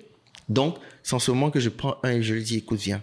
Je veux que tu sois mon chef d'équipe, tu veux combien par mois? Il me dit, OK, moi, si tu veux me prendre, je veux ça par mois. J'ai dit, OK, viens. Sans hésiter, je le prends. Et puis, on recrute d'autres personnes. Et c'est comme ça qu'on monte l'équipe. Les autres. C'est comme ça qu'on monte l'équipe. Parce que les autres ont vu une opportunité en disant, on peut faire seul, quoi. Exactement. Donc, du coup, non, eux, ils le faisaient déjà seuls. Mais pas... Moi, j'étais un peu comme un apporteur d'affaires. Voilà. Et ça, c'est sa clé. Je pense que tu as fait la même chose sur le poulet. Exactement. Au moment où tu as perdu, si mes souvenirs sont bons, c'est quand tu as chassé de la maison de ton premier associé et que tu as dû à ce moment-là aller prendre du poulet d'autres personnes. Exactement. Et tu as recruté des gens pour faire commercial. Exactement. Donc, c'est sa logique, ça. Vraiment, ce marketing. Je le fais comme ça. Et aujourd'hui, on a nos machines, on a un personnel, on travaille. Aujourd'hui, ITM, c'est plus de 17 personnes qui travaillent à temps plein. Et on travaille beaucoup avec des contractuels. Sur l'année, on peut travailler avec plus de 100 contractuels. Donc, parce que quand on a des chantiers, on renforce l'équipe, etc. et tout. Et on divise les équipes et tout. Mais ces 17 personnes-là travaillent en plein temps. Et on a toujours quelque chose à faire. Mais si j'avais pas anticipé comme ça... On va plus y arriver. Voilà. Et au fur et à mesure, un matin, on s'est levé, on veut construire des maisons en fer. On dit, tu es fou. Mon équipe ne le comprenait pas. J'ai dit, toi, tu avais vu ça où? Je prends un architecte. En fait, je me suis dit tout simplement, en Europe, aux États-Unis, on construit des maisons en bois. Des entreprises arrivent à construire une maison en un mois. On vient monter la maison sur le site. Pourquoi est-ce qu'ici, on doit construire forcément en 6 mois, 1 an? En briques, et en même temps il y a l'écologie qui entre dedans, donc le bois qui est utilisé pour faire des dalles, etc. et tout. Ce bois là, regardez plusieurs chantiers, il est perdu. Oui, il n'est pas utilisable après. Prenons la forêt sur les 50 dernières années, on va voir que la forêt est en train de partir. Il va falloir forcément trouver une autre alternative. Mais en même temps, on a un besoin de logement qui existe. Plus en plus grand. Comment est-ce qu'on crée une industrie qui est capable de construire une maison à l'usine chaque jour? Et quand on vient juste monter la maison, on habille, mais on adapte ça aux réalités, en fait. Nous, on veut des murs durs. Comment ça se... Enfin, juste petit détail technique, en termes de fondation, comment ça se passe? La fondation, elle est toujours en béton. Ah, OK. Elle est toujours en béton. Par contre, on utilise du fer en acier, donc dans la fondation. Après la fondation, il y a le calcul de structure qui est fait. Donc, pour déterminer quel profilé utiliser pour chaque, pour la maison. Ensuite, l'architecte fait le plan. Donc, on a le plan de la maison, on a le plan de structure d'abord. Ensuite, on a l'autre plan. Donc, on fait la structure, donc à l'usine. On vient boulonner sur le site. Ensuite, on fait le revêtement. Donc, avec de l'alu, avec des plaques de fibrociment. Aujourd'hui, nous, on arrive à fabriquer nos propres plaques de fibrociment avec des fibres de coco, du filasse, des produits et du ciment. On fabrique des plaques qui sont flexibles localement. Et quand on met cette plaque-là sur l'extérieur de la maison, on visse, on tire l'enduit ciment dessus, c'est un mur. À l'intérieur, on met du placo, bam, bam, bam, et puis c'est bon. On fait une isolation. Et même la dalle, elle est en métallique. Ensuite, on met une bonne chape dessus. C'est bon. En une semaine, on fait une dalle. Contrairement à des constructions normales où on est obligé d'attendre 21 jours, de prier Dieu pour que le coffrage tienne. Il faut payer le menuisier, il faut décoffrer tout le bois qui est utilisé. Donc, ce sont des coûts réduits. Donc, on construit des maisons 20% moins chères, on est beaucoup plus rapide. Et la vision, c'est vraiment de construire des villes africaines du futur. Et ça se faisait déjà? En usine. T'as des concurrents? En usine. Okay. En usine. Les gens pensent que le fer, il est extrêmement cher. Effectivement, c'est beaucoup plus cher de construire en acier plein. Mais dans le processus de construction, on fait des économies. Je voulais parler tout le temps parce que du bois. Fait, sur la durée, en fait, la matière première est plus chère. La matière première est plus chère, mais la durée est beaucoup plus courte. Et il y a beaucoup d'éléments qui ne rentrent pas en compte. Le bois, le menuisier, donc ces main-d'œuvre là ne rentrent pas en compte. Donc la rapidité d'exécution, donc qui nous permet de réduire les coûts, ainsi de suite. Donc, ce sont ces éléments-là qui nous permettent de pouvoir réduire le coût de construction de 20%. Donc, à terme, l'usine pourra construire des maisons directement. On a le plan, on fait la maison à l'usine, on vient sur le site, mais on monte. Et c'est solide. C'est beaucoup plus résistant qu'une maison en béton. Et c'est possible de construire des immeubles. Ça se fait déjà ici. À Abidjan, même. Oui, à Abidjan. C'est possible de mixer avec des briques sur des murs extérieurs. Donc, quand on a fait toute la structure en métal. Et surtout, tu as dit qu'après, en plus, l'immeuble, tu peux limite le bouger après. Ouais, tu peux récupérer 80%, les câbles électriques, les murs, voilà, la structure de l'immeuble. La dalle aujourd'hui, voilà, dans une dalle d'une maison, on peut rien récupérer. Hein. Voilà. Et donc, au moment où tu décides, je pense que c'était au moment de Covid, en tout cas, tu as une réflexion à un moment qui te dit, bon, c'est bien, Woolrider, ça marche, mais quand je vois le rythme de croissance, ce serait bien que je fasse quelque chose en plus. Comment tu choisis, parce que je suppose que tu étudies vers où tu vas aller, comment tu atterris sur ça, tu l'as un peu expliqué, mais surtout, si tu peux encore nous réexpliquer là ton processus d'apprentissage. Parce que quand on parle, on dirait que tu es dedans depuis 15 ans. Alors, est-ce que tu as voyagé, enfin, comment est-ce que tu fais pour aujourd'hui? Est-ce que tu te considères comme un expert sur ce sujet-là? Comment est-ce que tu développes l'expertise? Alors, moi, j'aime bien me comparer un peu à Elon Musk. Voilà les bonnes références. Tu ne compares pas au petit ça qu'on aime. Et Aliko Dangote. Moi, je rêve d'être le futur Dangote de l'Afrique. Donc, comment est-ce que ça se passe? Vous voyez, il a investi dans tous ces domaines d'activité. Il a une usine de tomates, de ciment, etc. et tout. Ça ne veut pas dire qu'il a forcément la formation dedans. En fait, l'entrepreneur qui comprend le business, il peut investir dans tout. Il faut savoir s'entourer tout simplement. Exactement. Des compétences que l'on recherche. Je vous l'ai dit, j'avais besoin donc de rentrer dans l'industrie de transformation métallique. Je me suis entouré des personnes qui avaient des dizaines d'années d'expérience, des diplômes en la matière. Moi, mon rôle était de faire de la recherche, était de travailler sur la stratégie. Une fois que ça, c'est bon, on cumule les compétences et puis on cartonne. Ensuite, l'entrepreneur finit par apprendre et à connaître le domaine dans lequel il est et puis c'est bon. Donc voilà un peu. Il faut faire beaucoup de recherches et il faut jouer beaucoup sur la stratégie. Ensuite, s'entourer des experts. Faut pas tout de suite aller dire je vais aller me faire former d'abord dans ce domaine. On fait une auto-formation. Cette auto-formation, elle se fait sur la toile. Elle se fait par la visite. Donc, moi, j'ai visité... Sur le terrain, tu as beaucoup sur le terrain, toi. J'ai visité des entreprises qui construisaient des maisons en bois. Je peux fabriquer. J'ai parlé avec des architectes et tout. Est-ce qu'on peut me faire un plan qui peut... etc. et tout. Donc, j'analyse. Tu as fait des choses. Donc, l'architecte, il est là et puis, moi, je lui dis, je veux une maison où on a une hauteur sous plafond de peut-être 7 mètres. Et puis, je suis assis, il est en train de faire le plan. Ici, je veux que ce soit comme ça. Ici, je veux que ce soit comme ça. Et pour finir, je sais lire les plans. Pour finir, je sais, en fait, ce que je veux exactement. Donc, l'architecte, il est assis devant l'ordinateur. Moi, je suis assis à côté et je l'emmène à reproduire exactement ce que je veux. Ouais, donc tu rentres dans suffisamment de détails. Parce que le détail, là, en fait, moi, je l'ai parce que j'étudie le marché. Je sais que, par exemple, quand on est dans une maison où le plafond est à 7-8 mètres de hauteur, c'est tout un charme. C'est de grandes baies vitrées, donc qui montent jusqu'à 7-8 mètres de hauteur. Ça change un peu ce qu'on a l'habitude de voir. Donc, en fonction de l'environnement. Aujourd'hui, si je veux construire une maison en structure métallique aux États-Unis, mais il y aura forcément un sous-sol. Parce que là-bas, c'est comme ça. Oui, il faut un basement. Toujours. Donc, il faut s'adapter. Et pour moi, c'est ça la plus grande force d'un entrepreneur, savoir utiliser donc les ressources humaines compétentes. Mais tu as aussi, je pense, un super pouvoir, enfin dans ton mindset, qui est peut-être tellement naturel que tu t'en rends pas compte. Mais c'est que je pense que tu considères que il y a pas quelque chose que tu ne peux pas apprendre. Effectivement. Alors mais que attention, c'est un blocage pour beaucoup. Mais non, moi je suis dans le numérique aujourd'hui. Je me suis dit attention, on est à l'aise du numérique. Là, il faut que je fasse quelque chose. J'ai des idées dans le numérique, j'applique. Je vais voir une entreprise qui conçoit des applications. Et je lui dis, écoutez, voilà ce que je vais faire, voilà ce que je vais faire, voilà ce que je vais faire. On fait beaucoup de réunions pendant plus d'1 an, mais on me sort mon application comme je veux. Et puis je garde.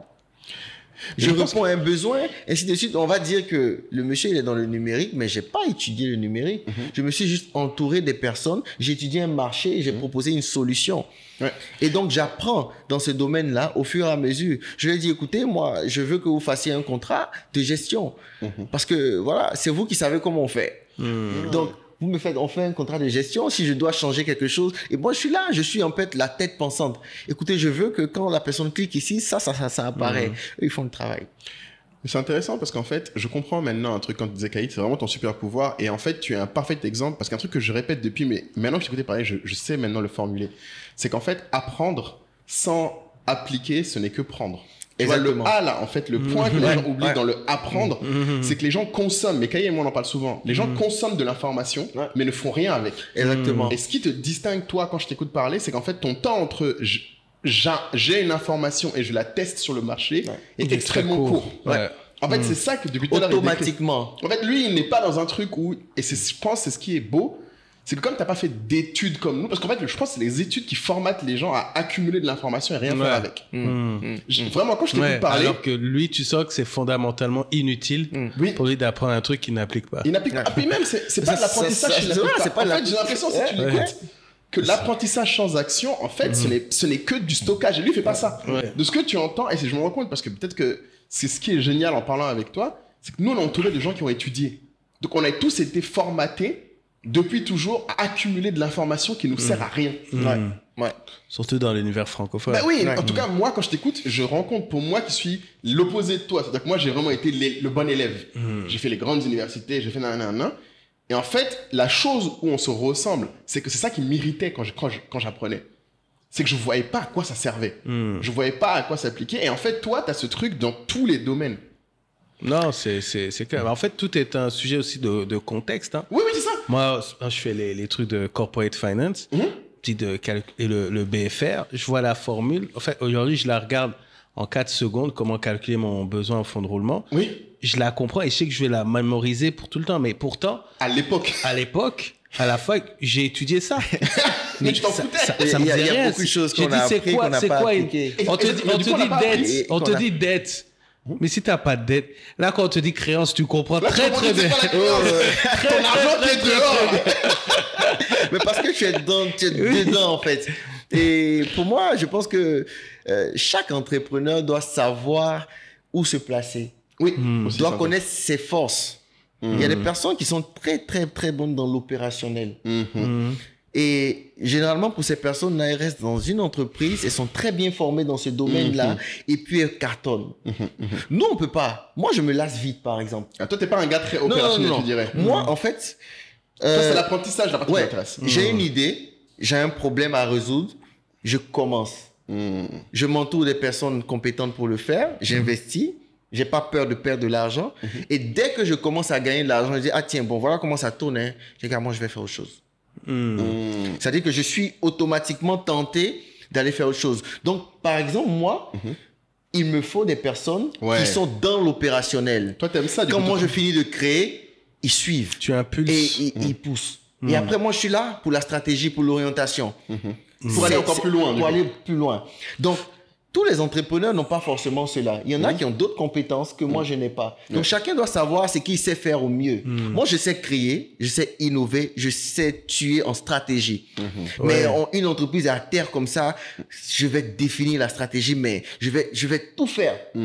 Mais l'appliquer, c'est autre chose. Mais tu vas avoir beaucoup d'entrepreneurs qui sont meilleurs en opérationnel qu'en stratégie, mais comme ils sont attachés, enfin, comme ils ont fondé le truc, ils vont avoir du mal à prendre quelqu'un à qui ils vont confier l'aspect stratégie. Et d'ailleurs, j'ai vu l'interview de l'associé de Reed Hastings là, de Netflix, le cofondateur de Netflix. À la base, c'est lui qui est CEO, qui a eu l'idée. Et finalement, c'est son associé qui a dit, en fait, je pense que tu seras mieux en opérationnel et moi, je prends la stratégie. Et sur le coup, il a vu ça comme, comme une attaque personnelle. Il dit que c'est la meilleure décision qu'ils aient prise. Mais il faut pouvoir créer un environnement où vous dites les choses pour clarifier. Chacun connaît ses forces et ses faiblesses. Il faut pas. Moi, c'est difficile pour moi de rester enfermé dans un bureau et de faire chaque jour la même chose. C'est-à-dire qu'une fois que je vois que ça marche, en fait, je suis lassé. Je ne peux plus, en fait. Il me faut sortir de là. Il faut chercher de nouvelles choses, etc. Si je m'enferme, c'est qu'il y a un problème et je veux le résoudre. Et lorsque je sors de là, j'ai trouvé une solution. Mais c'est intéressant parce que c'est ça qu'on décrit. Toi, ce qu'il faudrait en fait, limite, c'est, je sais pas si c'est un appel aux gens. Est-ce que tu cherches aujourd'hui à recruter des opérateurs? Alors aujourd'hui, oui, je cherche à recruter des opérateurs, mais je suis en train de chercher plutôt à trouver des fonds d'investissement et des cabinets, donc qui pourront par derrière gérer l'opérationnel. Il y a vraiment beaucoup de choses qu'on crée. Il y a des entreprises qui ont créé là, c'est même pas encore lancé. C'est-à-dire que je sais que ça va répondre à un besoin dans 3 ans, dans 5 ans, mais c'est déjà prêt. Des cabinets qui gèrent l'opérationnel, c'est-à-dire pas forcément un cabinet en tant que tel, mais vous savez, quand on fait souvent la levée de fonds, il y a un peu le suivi qui est derrière. Il y a des personnes qui sont déjà expérimentées dans la structuration, dans les process, le tableau de bord, etc. et qui suivent ce petit côté-là, en fait. Oh, c'est mignon. Ça, c'était ma vie d'avant, ça. Il faut en fait des cabinets de conseil. Mais après, tu peux également recruter. Idéalement, je te conseillerais même prendre un ancien consultant qui vient faire ça pour toi. Parce que le problème avec ces cabinets-là, c'est qu'eux, ils vont te le mettre en place, mais ils vont pas rester. Ou ça va te coûter tellement cher. Et surtout, quand tu as un vrai opérateur, bon, moi, j'en connais et j'ai un peu ce côté-là. Il faut trouver, il y a des gens qui adorent faire tous les jours la même chose et faire chaque jour un petit peu mieux. Tu vois, ce petit plaisir-là, dans le 1% meilleur chaque jour, c'est un trait de personnalité limite que tu reconnais dans leur vie quotidienne. C'est un peu un truc qu'ils font parce que on les paye. Ils aiment ça. Ils aiment tous les jours faire la même chose, mais que chaque jour, ce soit 1% meilleur. Donc, si vous vous reconnaissez dans ce que je viens de décrire, écrivez-nous. Notre ami ici présent vous cherche. Et je pense que surtout, ce qui est passionnant avec toi, c'est que ces gens-là, par contre, ce qui les stresse, c'est ce que toi, t'aimes bien. Devoir aller penser à qu'est-ce qu'on fait après. Qu'est-ce qu'on fait après. Et c'est pour ça que souvent, ces gens-là n'entreprennent pas. Parce que cette partie-là les stresse. Il faut avoir le goût du risque. Voilà. Il faut avoir le goût du risque. Il ne faut pas avoir peur de perdre. Moi, aujourd'hui, si je perds de l'argent, la première des choses qui me vient en tête, c'est quelles sont les solutions. Oui, c'est pas de te lamenter. Après, tu vas pleurer. Je vais me lamenter. Peut-être quelques jours plus tard, je vais commencer à pleurer. Je dis, bah tiens, attends, ça fait mal quand même.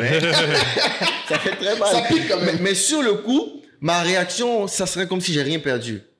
C'est les solutions d'abord. Ça dit que je peux perdre 20 millions tout de suite, mais mon état d'esprit, mon humeur est pareil. Je suis en train de dire, ok, d'accord, c'est bon, c'est fait. Quelles sont les solutions? Qu'est-ce qu'on peut faire? Et je suis calme. Je m'affole pas. Ça, c'est très dur pour beaucoup de gens. Je cherche les solutions. Et au bout de quelques jours, quand je commence à dire, ah tiens, quand même, ça fait très mal. Là, tu peux pleurer. Mais pour ceux qui ont du mal à rester calme, parce que tu disais c'est très dur, moi, la chose que je me dis toujours, c'est que parmi tous les gens qui ont réussi, toutes les personnes qu'on admire, ils sont forcément passés par là. Oui, bouffe, ces trucs-là, toujours. Tu dis que tu n'es pas le premier. Et tu ne seras pas le dernier. Voilà, tu ne seras pas le dernier. Donc, du coup, maintenant, tu vas enquêter pour aller trouver le type de solution au type de ce problème parce que ça existe, quoi. Et c'est pour ça que je trouve que c'est bien. Bon, ce podcast aussi sert à ça. Je pense que peu de gens imaginent que toi, après tout ce que tu as accompli, tu as eu les galères que tu viens de nous décrire, tes employés qui t'ont volé, des trucs comme ça. Mais surtout, je pense que c'est pour ça que les clubs d'entrepreneurs doivent exister. Parce que, en fait, dans ces moments-là, malheureusement, il n'y a quelqu'un d'autre qui a bouffé ça, qui peut te dire, oh, Yako, tu vois, quand il nous a raconté ça, Benazis, hier, spontanément, Jenny et moi, on s'est levés pour lui faire un câlin parce qu'on connaît. Tu sais, c'est pas genre, on n'a pas besoin qu'on nous décrive ce qu'il ressent, mais c'est toujours bien de savoir qu'il y a des gens comme toi autour. Ouais. C'est pour ça que même sur notre communauté, c'est aussi une thérapie de groupe. Oui, c'est aussi un mot que tu peux expirer et les gens se disent Yako, mais quelqu'un d'autre est passé par là, fais ça. Et je pense que, je sais pas toi, parce que du coup, tu parlais tout à l'heure d'un réseau dont je savais pas qu'il existait, les jeunes entrepreneurs dont tu parlais. Ouais. Vous êtes 20 000, tu dis? Ouais. Mais ils font quoi? Vous faites quoi comme... Est-ce qu'ils se parlent entre eux? Est-ce que tu les vois souvent? Ah oui, ils se parlent entre eux, même bien plus même que moi. Hein. Ah ouais? Ah ouais, ils font les deals derrière moi. Ah bon? Je vois. Mais en fait, c'est une fierté quand même de pouvoir avoir réussi à créer un réseau où les entrepreneurs se connaissent, on se parle d'opportunités. Pas plus tard qu'il y a quelques jours, je parlais avec un de nos délégués qui dit, président, moi je suis au port, il y a des opportunités. Le port, il est vieillissant. Il y a beaucoup de choses à faire sur le plan entrepreneuriat. Il y a beaucoup d'opportunités. Et les gens qui sont là n'innovent pas. On a besoin d'entrepreneurs pour pouvoir innover dans le transport, dans la logistique. Les camions sont vieux, etc. Et tout. Je dis, ah bon, sérieusement? Il dit, oui, je connais ci, ça et tout. Venez, viens visiter. Quand tu finis de visiter, il y a des opportunités. Comment est-ce qu'on les saisit? Mais il faut avoir l'information parce que celui qui a l'information, il a le pouvoir. Exactement. Le pouvoir d'agir. D'agir surtout, ça que t'as raison. Parce que s'il n'agit pas, c'est pas la peine, quoi. C'est ça. Voilà. Ça paraît évident, mais j'aime bien que tu rappelles ça maintenant. S'il te plaît, dis-le aux gens. Parce que ça sent le mot de la fin. Et donc, on se console entre nous, on crée des activités, on cherche des opportunités. Et donc, on essaie de se dire, écoutez, on a les mêmes problèmes, on a les mêmes réalités. Et comment rejoindre pour ceux qui... Alors, pour ceux qui veulent rejoindre la Fédération des jeunes entrepreneurs de Côte d'Ivoire, c'est simple, hein. Êtes-vous hôte d'un Airbnb? Simplifie tes paiements avec Handicapé. Tu viens de recevoir une demande de réservation? Avec Handicapé, l'envoi de paiement devient un jeu d'enfant. Crée et envoie un lien de paiement personnalisé en un clic directement à ton client. Il pourra payer en toute sécurité depuis n'importe où dans le monde avec le moyen de paiement de son choix. Tu reçois l'argent directement sur ton compte. Avec Handicapé, finis les tracas. Simplifie tes transactions dès aujourd'hui. Alors, pour ceux qui veulent rejoindre la Fédération des jeunes entrepreneurs de Côte d'Ivoire, c'est simple, hein, voilà, sur Facebook, Fédération des jeunes entrepreneurs de Côte d'Ivoire, on a un lien donc, où ils pourront s'inscrire directement. Il y a des contacts également. Il y a des événements réguliers. Il y a des événements réguliers. Chaque année, on organise le Salon des opportunités publiques et privées de l'entrepreneur. Où on le fait à la Maison de l'entreprise. L'année prochaine, ça sera à Sofitel Hôtel Ivoire. Donc, cool. On aimerait bien faire un podcast avec eux. Et donc, on invite les acteurs publics, donc l'État, les ministères, les agences, qu'est-ce qu'elles ont comme opportunité pour les entrepreneurs. En même temps, on donne la possibilité à des entrepreneurs de pouvoir exposer gratuitement, donc de pouvoir présenter leurs produits selon le thème indiqué. Donc le thème de cette année, c'était structuration, industrialisation de nos champions nationaux et exportation de nos champions nationaux. Donc on a vu des entrepreneurs dans la structuration. Donc, un entrepreneur qui vient, qui cherche des cabinets pour l'aider à mieux se structurer et tout, on va les trouver. On a vu des entrepreneurs dans la transformation. On a vu des entrepreneurs dans la distribution, dans l'exportation.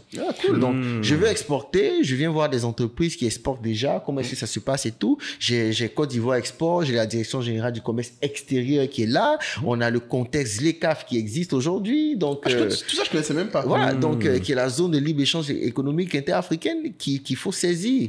Donc, toutes les frontières vont s'ouvrir. Donc, comment est-ce qu'on s'exporte? Comment est-ce qu'on fait des études de marché à l'international? Et nous faisons des propositions.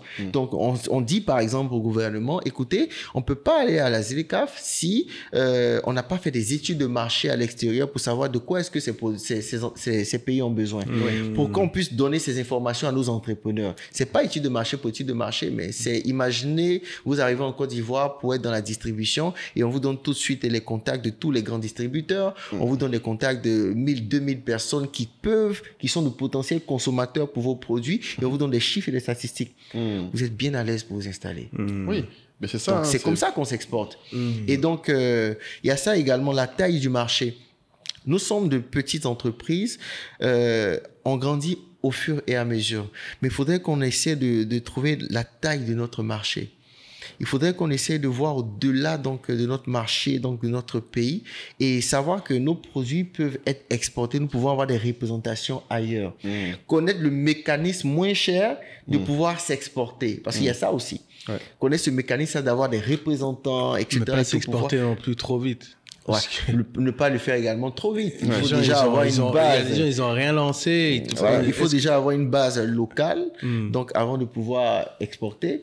Mais d'ailleurs, en même toi, temps, l'exportation. comment? Toi, l'exportation, c'est quoi ta vision Alors, moi, l'exportation, déjà, je me concentre sur le marché local. Et puis, j'ai déjà fait la prospection au Congo. J'ai déjà fait la prospection. La prospection. Je demande. J'ai fait la prospection au Sénégal. Et donc, pour l'instant, ce sont ces deux pays-là dans lesquels j'ai fait la prospection. Et ça me plairait bien d'y investir. Je sais déjà comment investir. Et je planifie dans mon programme déjà de pouvoir investir dans ces pays-là. Donc, c'est une planification. Ça ne se fait pas tic-tac. C'est vrai. Voilà, on fait la prospection. C'est peut-être 2-3 ans après, on va investir. Le Sénégal, j'y suis allé plusieurs fois. Je regarde, on a à peu près le même environnement économique que la Côte d'Ivoire. On peut facilement s'y installer. Je rencontre des entrepreneurs qui y sont déjà. Et je dis, ah tiens, vous êtes installés, comment ça marche? Comment ça va? Qui est-ce que vous connaissez? Et ainsi de suite. Et petit à petit, le jour où on vient s'installer, mais on a déjà les portes ouvertes pour s'installer. Donc, c'est un processus. Il faut pas attendre. C'est un processus. Aujourd'hui, moi, avec mes entreprises, je suis beaucoup plus sur un processus. OK, j'ai développé des compétences. On a réussi à faire nos preuves. Les entreprises ont commencé à gagner de l'argent. On passe à une autre étape. Il faudrait que j'apprenne ce que c'est que la levée de fonds.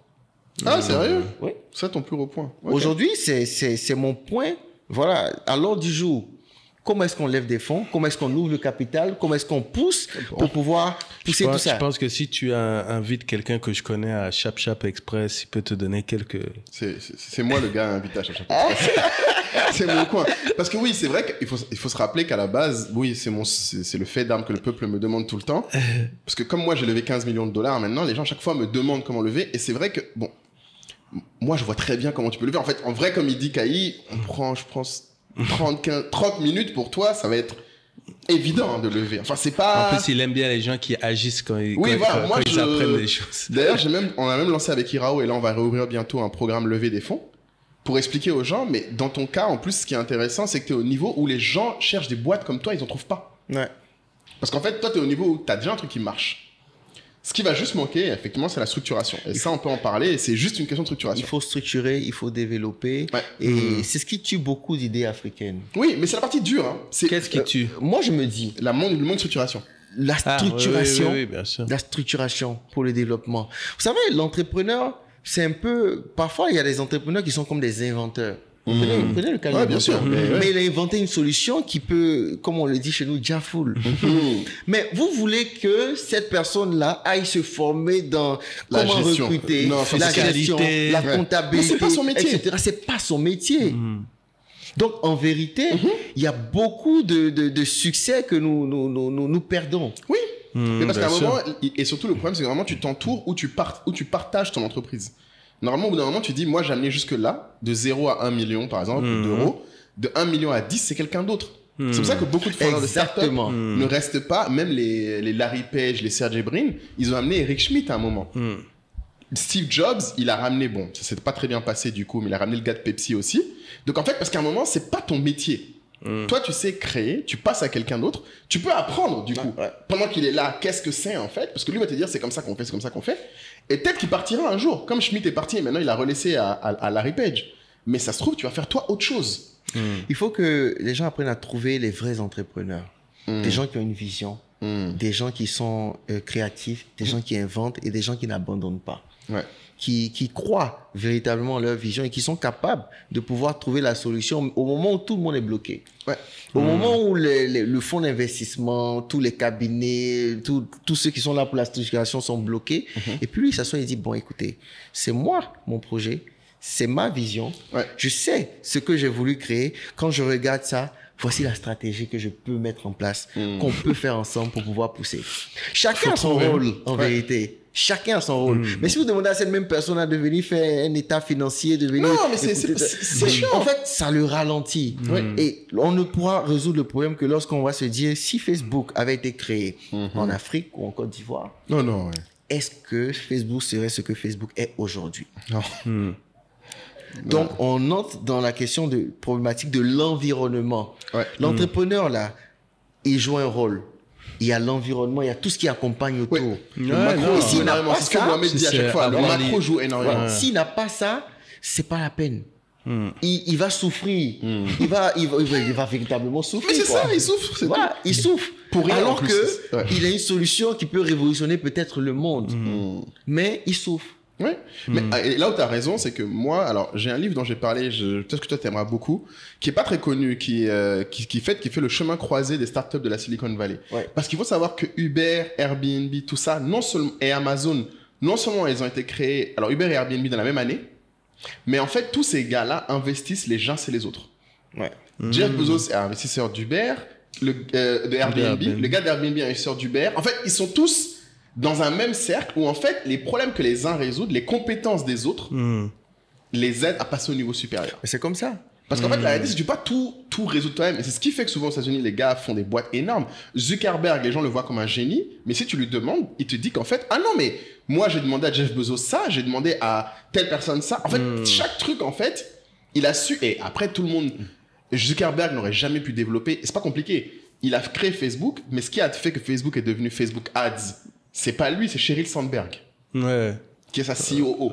Qui est, elle, une pure opérationnelle. Qui était chez Google avant. Qui était chez Google. Et Yahoo. Chez Yahoo avant. Et qui est l'incarnation de ce que tu décris. Elle, Sheryl Sandberg, quand tu lis son livre, tu comprends qu'en fait, elle n'aime pas créer. Ce qu'elle aime, c'est prendre quelque chose et tous les jours le rendre 1% meilleur. Des gens qui font à la lettre. C'est le high level business. C'est le high level. Mais c'est ce qu'on appelle business développeur.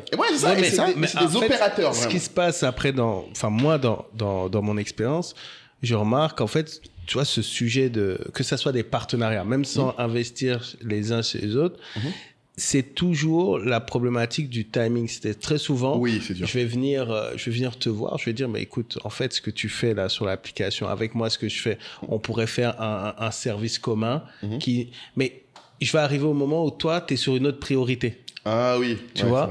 Donc, du coup, même s'il trouve ça pertinent... C'est pas son sujet du moment. C'est pas son sujet du moment. Donc, je me demande toujours comment, quand je vois des grosses collabs dans le monde, même dans le monde de la com, parfois il y a du co-branding, ce genre de choses, je me dis, waouh, comment ils ont réussi à le faire, tu vois. Nous, on a réussi une fois à faire une campagne co-branding, c'était les hôtels Accor et la compagnie Air France. Et donc, on a fait Maïchika Africa. Mais les deux avaient déjà parlé ensemble, en fait. Tu vois, les deux parlaient ensemble depuis des années de faire quelque chose ensemble. Tu vois. Mais nous, à notre niveau, je me souviens toujours une phrase, c'est « Faites attention quand vous êtes petit à ne pas faire ce qu'on appelle des partenariats de nains de jardin. » Ah oui, entre petits nuls. Voilà, oui, on est entre petits, etc. Et donc, je pense que la problématique, c'est que quand un petit identifie l'autre comme étant un petit, il va se dire ça n'a rien m'apporter. Non. Donc il va se dire quand un gros va venir qu'il va prêter attention alors que finalement ça lui apporte pas forcément plus. Donc franchement, il y a un vrai sujet. Moi, je me pose beaucoup de questions sur en fait réaliser des bons partenariats parce que quand ça doit être un skills, je pense, carrément. Parce que quand tu y arrives, tu peux créer des trucs incroyables. Je pense que ce qui est marrant, c'est que c'est un truc que toi tu ferais mieux que beaucoup de gens, Kai.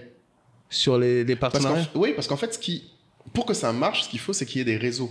En fait, il faut que les gens soient au courant des priorités des uns des autres. Tu vois, ce podcast qu'on fait aujourd'hui, si on l'avait pas fait, tu vois, peut-être que j'aurais jamais su que lui voulait lever des fonds. Ça me paraissait même pas être un besoin, parce que je me suis dit, bon, il développe tellement bien son activité de manière organique, qu'il n'a pas besoin. Mais maintenant, il sait que s'il veut parler de ça, il peut m'en parler. Et je pense que même le fait qu'il en parle là demain, si toi, demain, il venait te voir en disant, j'ai envie de faire ça, mais je pense que c'est une des choses que j'espère qu'on arrivera à faire dans SOA, c'est vraiment créer ce réseau où même des gens, parce qu'en fait, je pense que oui, quand t'es petit, c'est pas la priorité. Comme il disait au début, tu dois faire ton taf. Tu dois faire grossir ta boîte. Quand ta boîte est arrivée à un niveau où ça opère à peu près correctement, il faudrait être capable de trouver d'autres gens qui sont au même niveau que toi pour te dire, moi, j'aimerais passer au niveau d'après. Comment toi, tu pourrais m'aider? Et se partager les priorités, je pense que ça, Ça peut être bête, hein, ça peut être un truc où chaque mois, on s'envoie un message en mode, c'est quoi ta priorité du moment? Juste, tu dis, moi, c'est ça. Jusqu'à ce que ça matche. Jusqu'à ce que quelqu'un dit, en fait, moi, c'est ça. Il y a des entreprises qui arrivent à lever 150, 200, 300 millions avec juste un projet où ils viennent à peine de commencer, mais on croit. En la vision, on croit en la structuration, la petite structuration qui est là. C'est le bon timing, on dit, mais attention, ça c'est bon. Et puis, boum, en 3 ans, on est passé à une autre étape. Mais cette même entreprise-là, sans cette même levée, va aller vers peut-être la banque.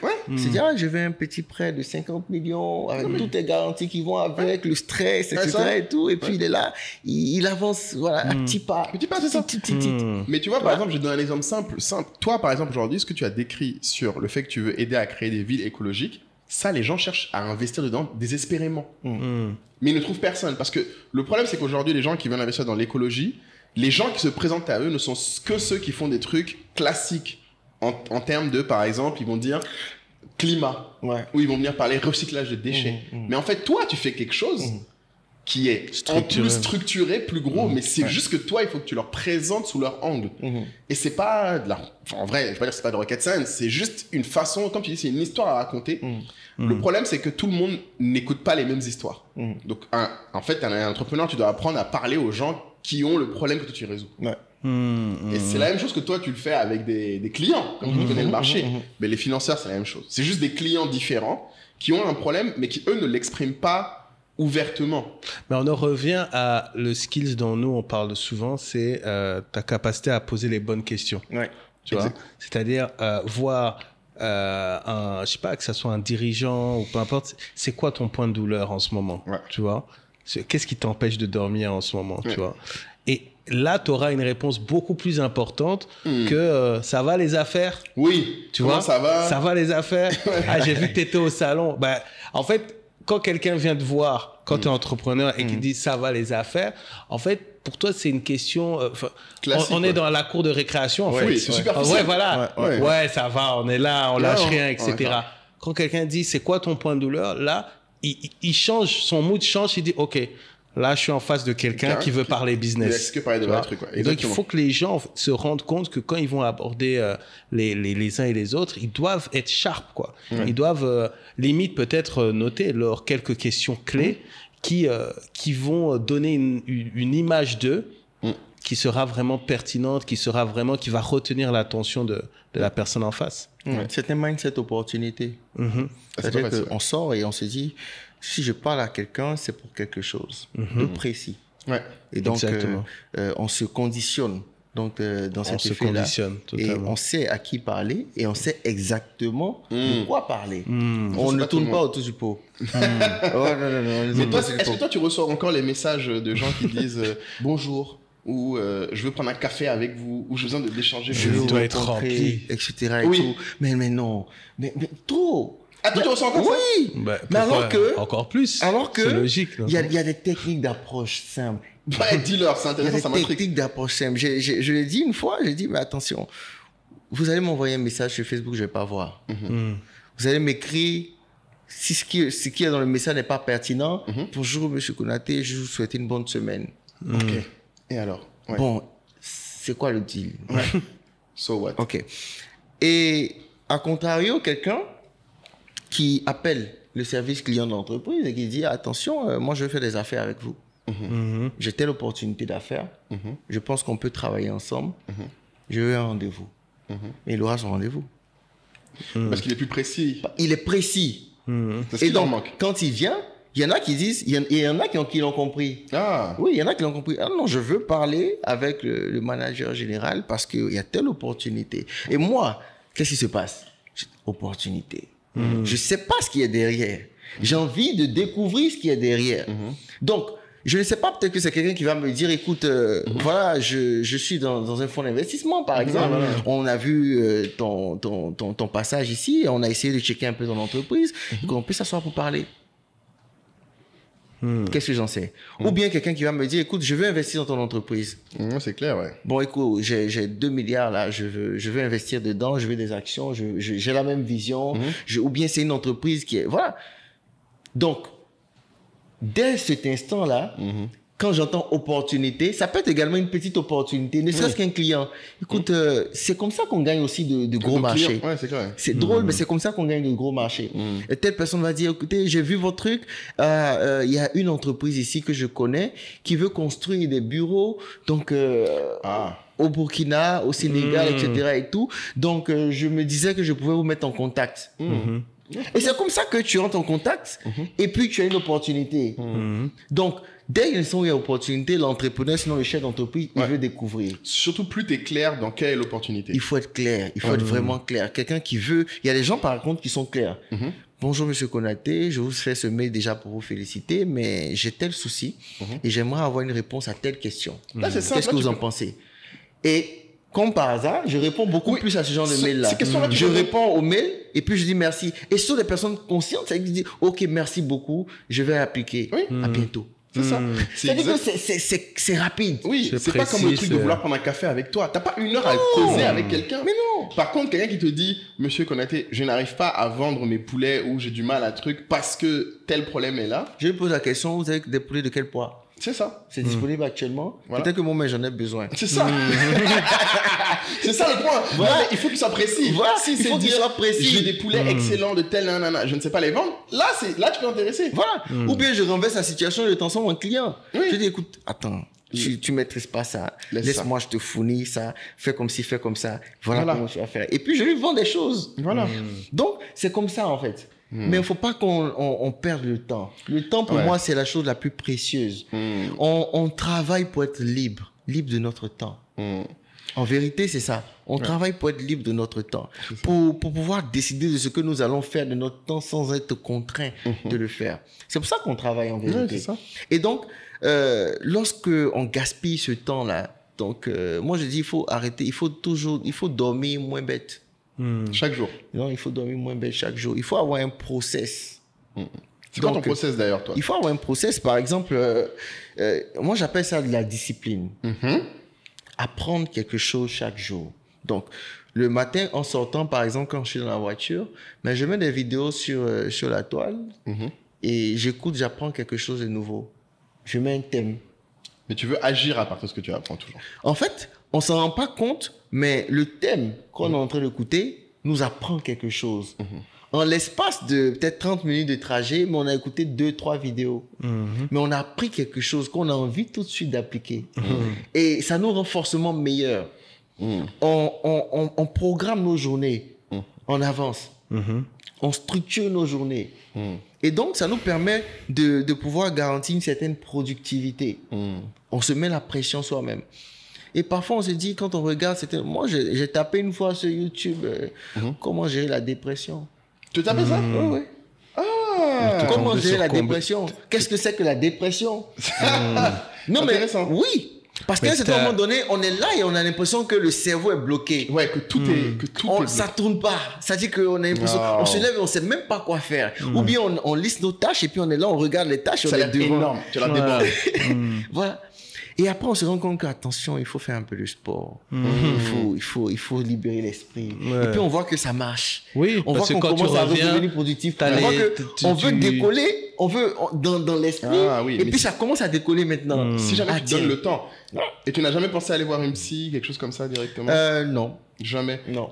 T'as juste fait ta recherche sur Google, toi? J'ai fait ma recherche, j'ai appliqué ce que... Si c'était peut-être un peu plus grave, peut-être que voilà. Mais dès que j'ai vu qu'il y avait des résultats, c'est passé. Et les résultats, et du coup, est-ce que c'est là qu'est née ta morning routine? Tout à l'heure, tu me parlais de ta morning routine. Oui, c'est là que c'est né. Oui, c'est là que c'est né. Où je me lève très tôt le matin. Par exemple, quand je finis de faire mes prières, donc à 4h35, je me lève à chaque fois. J'ai mon réveil à 4h35, je me réveille. Donc autour de 5h30, j'ai fini de faire ma prière. Quand je finis de faire ma prière, j'essaie de faire du sport.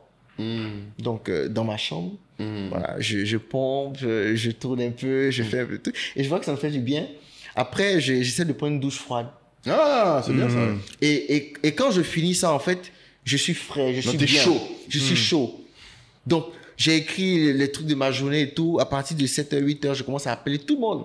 C'est quoi écrire les trucs de ta journée? C'est intéressant. Qu'est-ce que tu appelles écrire les trucs de ta journée? Alors, pour nous qui faisons beaucoup de choses en même temps, j'ai toujours ça donc, dans mes notes où je mets volaille d'or. 1, 2, 3, 4, 5. Et tu sais d'ordonner? ITM. 1, 2, 3, 4, 5. Ainsi de suite. Et même sur le plan personnel, 10 minutes de lecture. Ça. Et puis, à chaque fois que je réalise quelque chose, je coche. Et en fin de journée, je regarde, est-ce que j'ai pu atteindre mes objectifs de la journée? Et ça nous permet de nous... Tu priorises du coup quand même. Voilà. Donc, c'est la priorité. Ce sont les priorités de la journée, en fait, que je note. Donc, je me donne un maximum de 5 priorités donc, par jour pour chaque business. 5 fois nombre de business, ça fait beaucoup de priorités. Ça fait beaucoup. Mais après, on délègue. Voilà, donc, ça me permet en fait d'être structuré. Important. Donc, quand je me lève et quand je prends mon téléphone, que je commence à appeler, je sais dire voilà ce qu'il faut faire, voilà ce qu'il faut faire. Et quand je délègue, ce sont les autres qui exécutent ces tâches. Il y a des tâches, je suis obligé d'exécuter. Mais je vais jusqu'à faire en fait on va dire, développer le réseautage. Où c'est noté que, écoute, faut appeler telle personne pour qu'il se rappelle de toi. Ça, c'est une tâche qui est là. C'est une tâche qui est là. Bien sûr, on ne s'en rend pas compte, mais c'est une tâche qui est là. Très important. Va saluer telle personne. Peut-être que tu vas avoir une opportunité là-bas. Oui, parce que c'est quelqu'un qui peut débloquer des opportunités. Oui. Parce que c'est ce qu'on appelle les tâches importantes, mais pas urgentes. Sinon, on est en plein dans le business. On est là matin jusqu'au soir. Et puis, on n'a même pas le temps de s'ouvrir au monde. Alors que ce sont des choses qui développent. Qui sont des nids à opportunités. C'est sûr. Donc, voilà un peu ce que moi je fais. Donc, voilà. Et du coup, avant de terminer, il y avait un élément sur lequel on voulait revenir. On voulait que tu... Mais du coup, ça fait 10 ans là que tu es à fond dans les business, hein, malgré ton âge, ça fait 10 ans. Plus de 10 ans. Plus de 10 ans. Du coup, avec le recul, on va essayer de creuser en fait certaines choses dont tu te rends compte maintenant, mais grâce au recul, tu vois. Donc, notamment, toi, tu voulais parler des salariés. Notamment. Par exemple, parce qu'un truc, peut-être tu n'as jamais l'occasion de te poser la question, mais quand je regarde tes interviews, tu commences toujours par « Moi, j'ai entrepris parce que mes grands frères qui étaient diplômés ne trouvaient pas de travail. » Et ils disaient tous à l'époque « Si tu n'as pas de réseau, tu n'as pas de travail. » Toi, aujourd'hui, maintenant que tu es employeur, qu'est-ce que tu penses de ce qu'eux disaient? Qu'est-ce que tu penses des gens qui disent « Je ne trouve pas de travail » ? Alors, je pense que le travail, il est là, en vérité. Mais les gens vont dire, regarde, il y a les taux de chômage. Non, il est là. Il est là. On a tous besoin de quelqu'un qui peut nous permettre d'avancer. Mais est-ce que ces personnes-là ont les compétences, ont l'envie de nous permettre d'avancer? Tu penses qu'à l'époque, c'est ça qui manque encore aux gens aujourd'hui? C'est ce qui manque. Je le dis souvent aux étudiants. Vous avez le baccalauréat, vous voulez devenir, on va dire, avocat. Mais dès que vous avez le bac, vous envoyez des courriers à 10 cabinets d'avocats. Autant au plan national qu'international. On ne vous répond pas, vous sortez un lundi matin ou pour vous saper et vous arrivez à un cabinet, vous dites que vous avez envoyé un courrier, vous n'avez pas eu de retour et donc vous êtes venu pour travailler gratuitement, pour apprendre. Ah, ça c'est un autre truc que toi tu as fait souvent et que les gens font jamais. Et donc, on va pas s'en rendre compte, mais en le faisant, il va finir par pouvoir trouver un cabinet qui va l'avoir, qui va le garder, qui va le laisser travailler en fonction de son timing, donc de ses cours, etc. et tout. Et comme par hasard, il va apprendre, il va développer un réseau, mais il va avoir souvent le transport même pour rentrer à la maison. Mais au bout de 3 ans, au bout de 5 ans, qu'est-ce qui va se passer? C'est que il va forcément trouver des opportunités parce qu'il est déjà dans le milieu. Il va déjà se faire connaître dans le milieu. Et quand il finit ses études, il n'a pas le même diplôme que ceux qui viennent de finir. Donc pour toi, maintenant vont commencer à chercher un stage, etc. et tout. Donc pour toi, c'est une combinaison de... Au début, quand tu commences à étudier, il faut dès le départ se mettre en action, encore une fois. C'est-à-dire, faut pas juste apprendre, il faut aussi aller travailler avec les gens, quitte à le faire gratuitement. Et il y a aussi ce que tu décris, par contre, et je me rends compte que c'est un truc que nous, on répète souvent, mais les gens ont tendance à attendre que les choses leur arrivent sans aller chercher. Ils n'ont pas de plan. En fait, ils se disent pas dans 5 ans je vais être là. Il faut toujours avoir un plan. Le plan là, c'est comme en fait c'est la vie quoi. Tu n'as pas de plan mais tu vis pour rien. Merci bien. Il faut savoir où tu vas dans 1 mois, dans 2 mois, dans 5 mois, dans 10 ans. Voilà. Il faut savoir exactement où on va. Avec détail. Avec détail.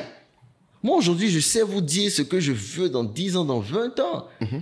Mais je sais comment... Une petite pause pub, là. Et voilà, j'agis petit à petit. C'est ça. Vers cet objectif-là. Tu me permets de faire une petite pause pub parce que ce que tu dis est très inspirant.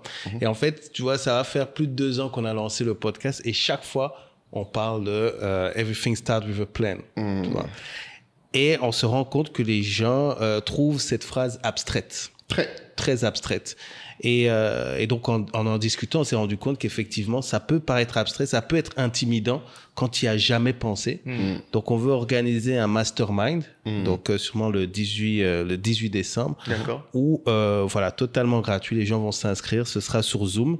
On serait ravis de t'avoir aussi en invité. C'est que les gens comprennent comment est-ce qu'on se pose devant une feuille blanche ou devant des outils pour construire notre vision à 3 ans, 5 ans, aussi décomplexer sur le fait que ça peut changer. Exactement. Ça change. Ça peut changer. Ça change.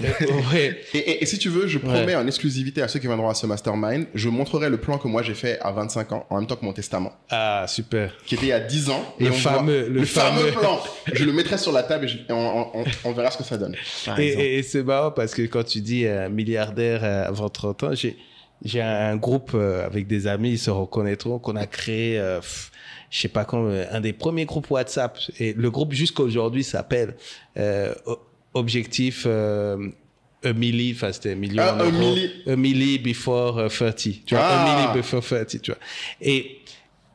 Et donc, mais ce qu'il faut comprendre, c'est que, enfin, c'est bien la manifestation, mais comme tu le dis, après, il y a l'action. C'est l'action qui manque. Quels sont tes milestones? Tu vois, toi, c'est grâce à ça qu'à un moment donné, tout le monde aurait pu te dire, mais c'est bon, avec Volader, t'es parti. Bon, ce sera peut-être pas avant 30 ans, mais t'es parti, t'es bien parti. Mais toi, tu as vu, tu as analysé, tu te dis, ah non, j'avais dit tel objectif. Et là, j'avance pas assez vite. Faut que j'ajoute quelque chose. Et c'est ça. En fait, on définit notre vision, nos objectifs, et on s'en rend pas compte, mais on agit en fonction. Et c'est ce qui nous permet en fait de nous orienter. C'est notre boussole en vérité.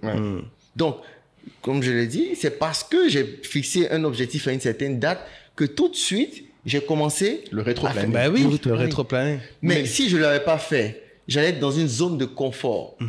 Et dans cette zone de confort, ok, tout va bien, tu vis normalement, tu n'as pas besoin de forcer, quoi. Voilà, tu te donnes le temps, etc. On n'a pas le temps.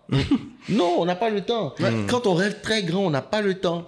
On se donne des objectifs, on se fixe des objectifs et on les fixe encore plus haut, toujours plus haut. Et puis, il y a un truc de magique quand tu as un plan, c'est que quand tu rencontres des gens, les choses sont plus claires. Oui. Parce que peut-être que cette personne n'a aucun impact possible sur ton activité du moment, mais tu sais, vu que dans 3 ans, tu as prévu de commencer ça, tu dis, waouh, il faut qu'on reste en contact. Mais tu vois, c'est magnifique parce que tout à l'heure, il a employé un mot que j'ai beaucoup aimé. Et bon, je vous donne un peu de teasing avant. Je me suis rendu compte que les gens confondent la planification et la préparation. En fait, la planification, c'est quand tu anticipes l'organisation des choses quand ça va dans l'ordre.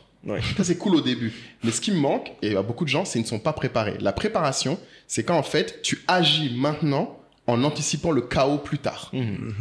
Tu sais que les choses ne vont pas se passer comme prévu, mais tu agis maintenant pour que quand on se prépare à la guerre, c'est comme ça, en fait, que tu as la paix.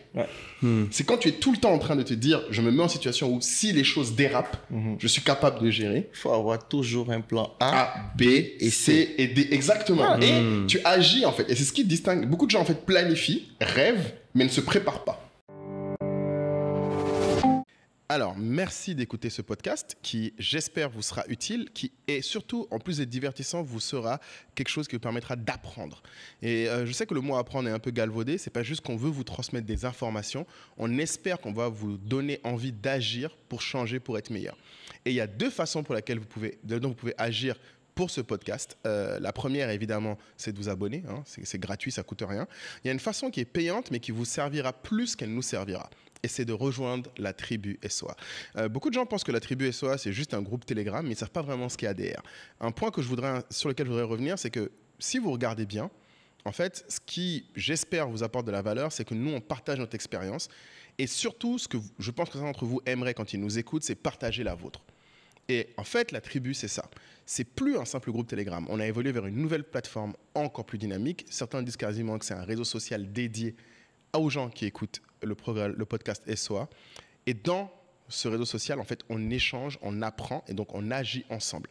Et si vous avez envie de co-construire le podcast, si vous avez envie d'améliorer votre plan, votre carrière ou de votre entreprise, ces 3 choses suppose une action dès aujourd'hui, et pas demain, et pas dans 6 mois, c'est rejoignez la tribu SOA.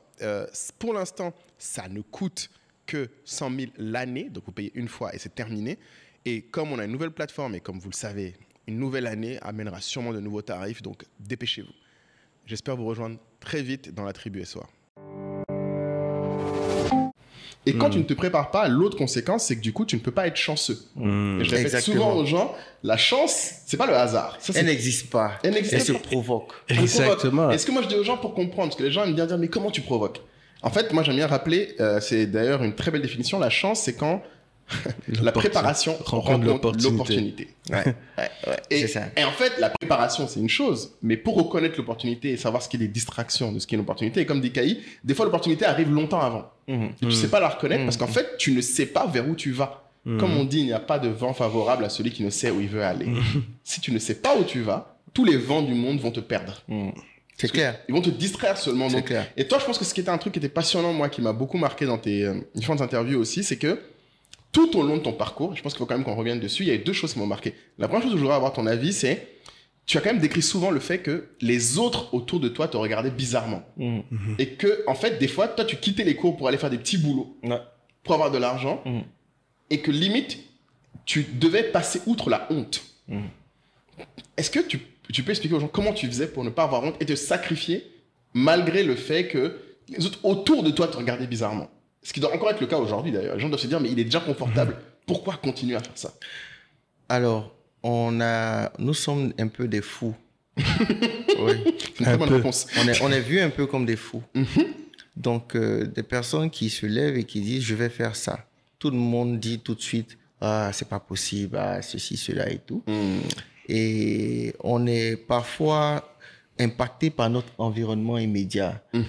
Donc, lorsqu'on ne marche pas avec les personnes qui pensent comme nous, on se retrouve tout de suite à l'écart. Si vous marchez avec des personnes qui aiment tout ce qui est rationnel, quand vous commencez à rêver de folie, ils commencent à s'éloigner de vous, à vous traiter de fou. Parce qu'ils se disent que, mais il va faire quoi comme ça? Tu as eu le bac, c'est pour devenir vendeur de poulet. Nous, on porte veste, on est au bureau. C'est ça qui te disait. Toi, tu es en train de pousser bouette, tu es au milieu des cacas de poulet. J'ai acheté mon premier bureau par frustration. Je n'en avais pas vraiment besoin. Je l'ai acheté par frustration. Tu as cédé à... Alors, j'avais ma ferme et tout marchait bien, je gagnais de l'argent. Mais je réinvestissais à chaque fois dans l'entreprise. Il faut dire que Volaille d'Or, pendant peut-être 3 ans, j'ai pas touché 5 francs de bénéfices. Exact. Au contraire, ce que je gagnais, je réinvestissais et je faisais encore d'autres petites activités pour pouvoir injecter encore de l'argent dedans. Donc, j'ai des amis qui m'ont dit, nous, on est en stage, on est dans des bureaux et tout. Toi, tu es au milieu des cacas de poulet. Ça m'a frustré. Sérieux, ils t'ont dit ça? Oui. Ouais, j'ai dit, attention. Mais ça l'a piqué. C'est ça qu'on aime. J'ai dit, mes bureaux là même, c'est quoi? En vérité. Parce que moi, à la maison, j'ai mon ordinateur, je travaille. J'ai fini de faire ce que j'ai à faire. Quand je suis à la ferme, je regarde mes poulets, je vais vendre mes trucs et puis c'est fini. Je dis, OK. Donc, je vais acheter un bureau. J'ai même pas encore de locaux, hein. Je viens le poser dans la ferme. Je crois que les images existent encore. Oui, je viens Tu t'as acheté ton bureau. Je vais le poser dans la ferme. Je pose mon ordinateur dessus. Tous mes documents imprimés que j'avais à la maison, je vais tous les poser dessus. J'avais même pas acheté j'avais oublié d'acheter la chaise. Donc, je prends la chaise chez la voisine, la ferme voisine d'à côté. C'était une chaise jaune là. Puis, je la pose et je m'assois et je dis, bon, voilà. J'ai un bureau aussi. Et je faisais face à il faut que tu me trouves la photo de ça. C'est incroyable. J'ai la photo. Et donc, voilà. Il faut utiliser cela comme une motivation. Donc, c'est OK que les gens t'énervent. Voilà. C'est normal. C'est normal. Il faut utiliser cela comme une motivation et on finit toujours par prouver le contraire. On finit toujours par prouver le contraire. Mais au départ, il faut tenir. Il faut accepter parce que souvent, il y a des critiques, en fait, qui sont des opportunités. Parce qu'il y a des critiques qui servent. Il y a des critiques qui motivent, qui révoltent. Qui te disent, non, je peux pas les laisser gagner. Il faudrait que je prouve que ce que j'ai dit là, je suis capable de le faire. Et donc, là, tout de suite, quand on mettait un entrepreneur dans ces conditions, il faut avoir peur. Non, il faut avoir peur. Parce qu'un entrepreneur fou qui rêve et qui croit en sa vision, et quand vous le mettez dans ces conditions-là, quand il agit, ça fait peur.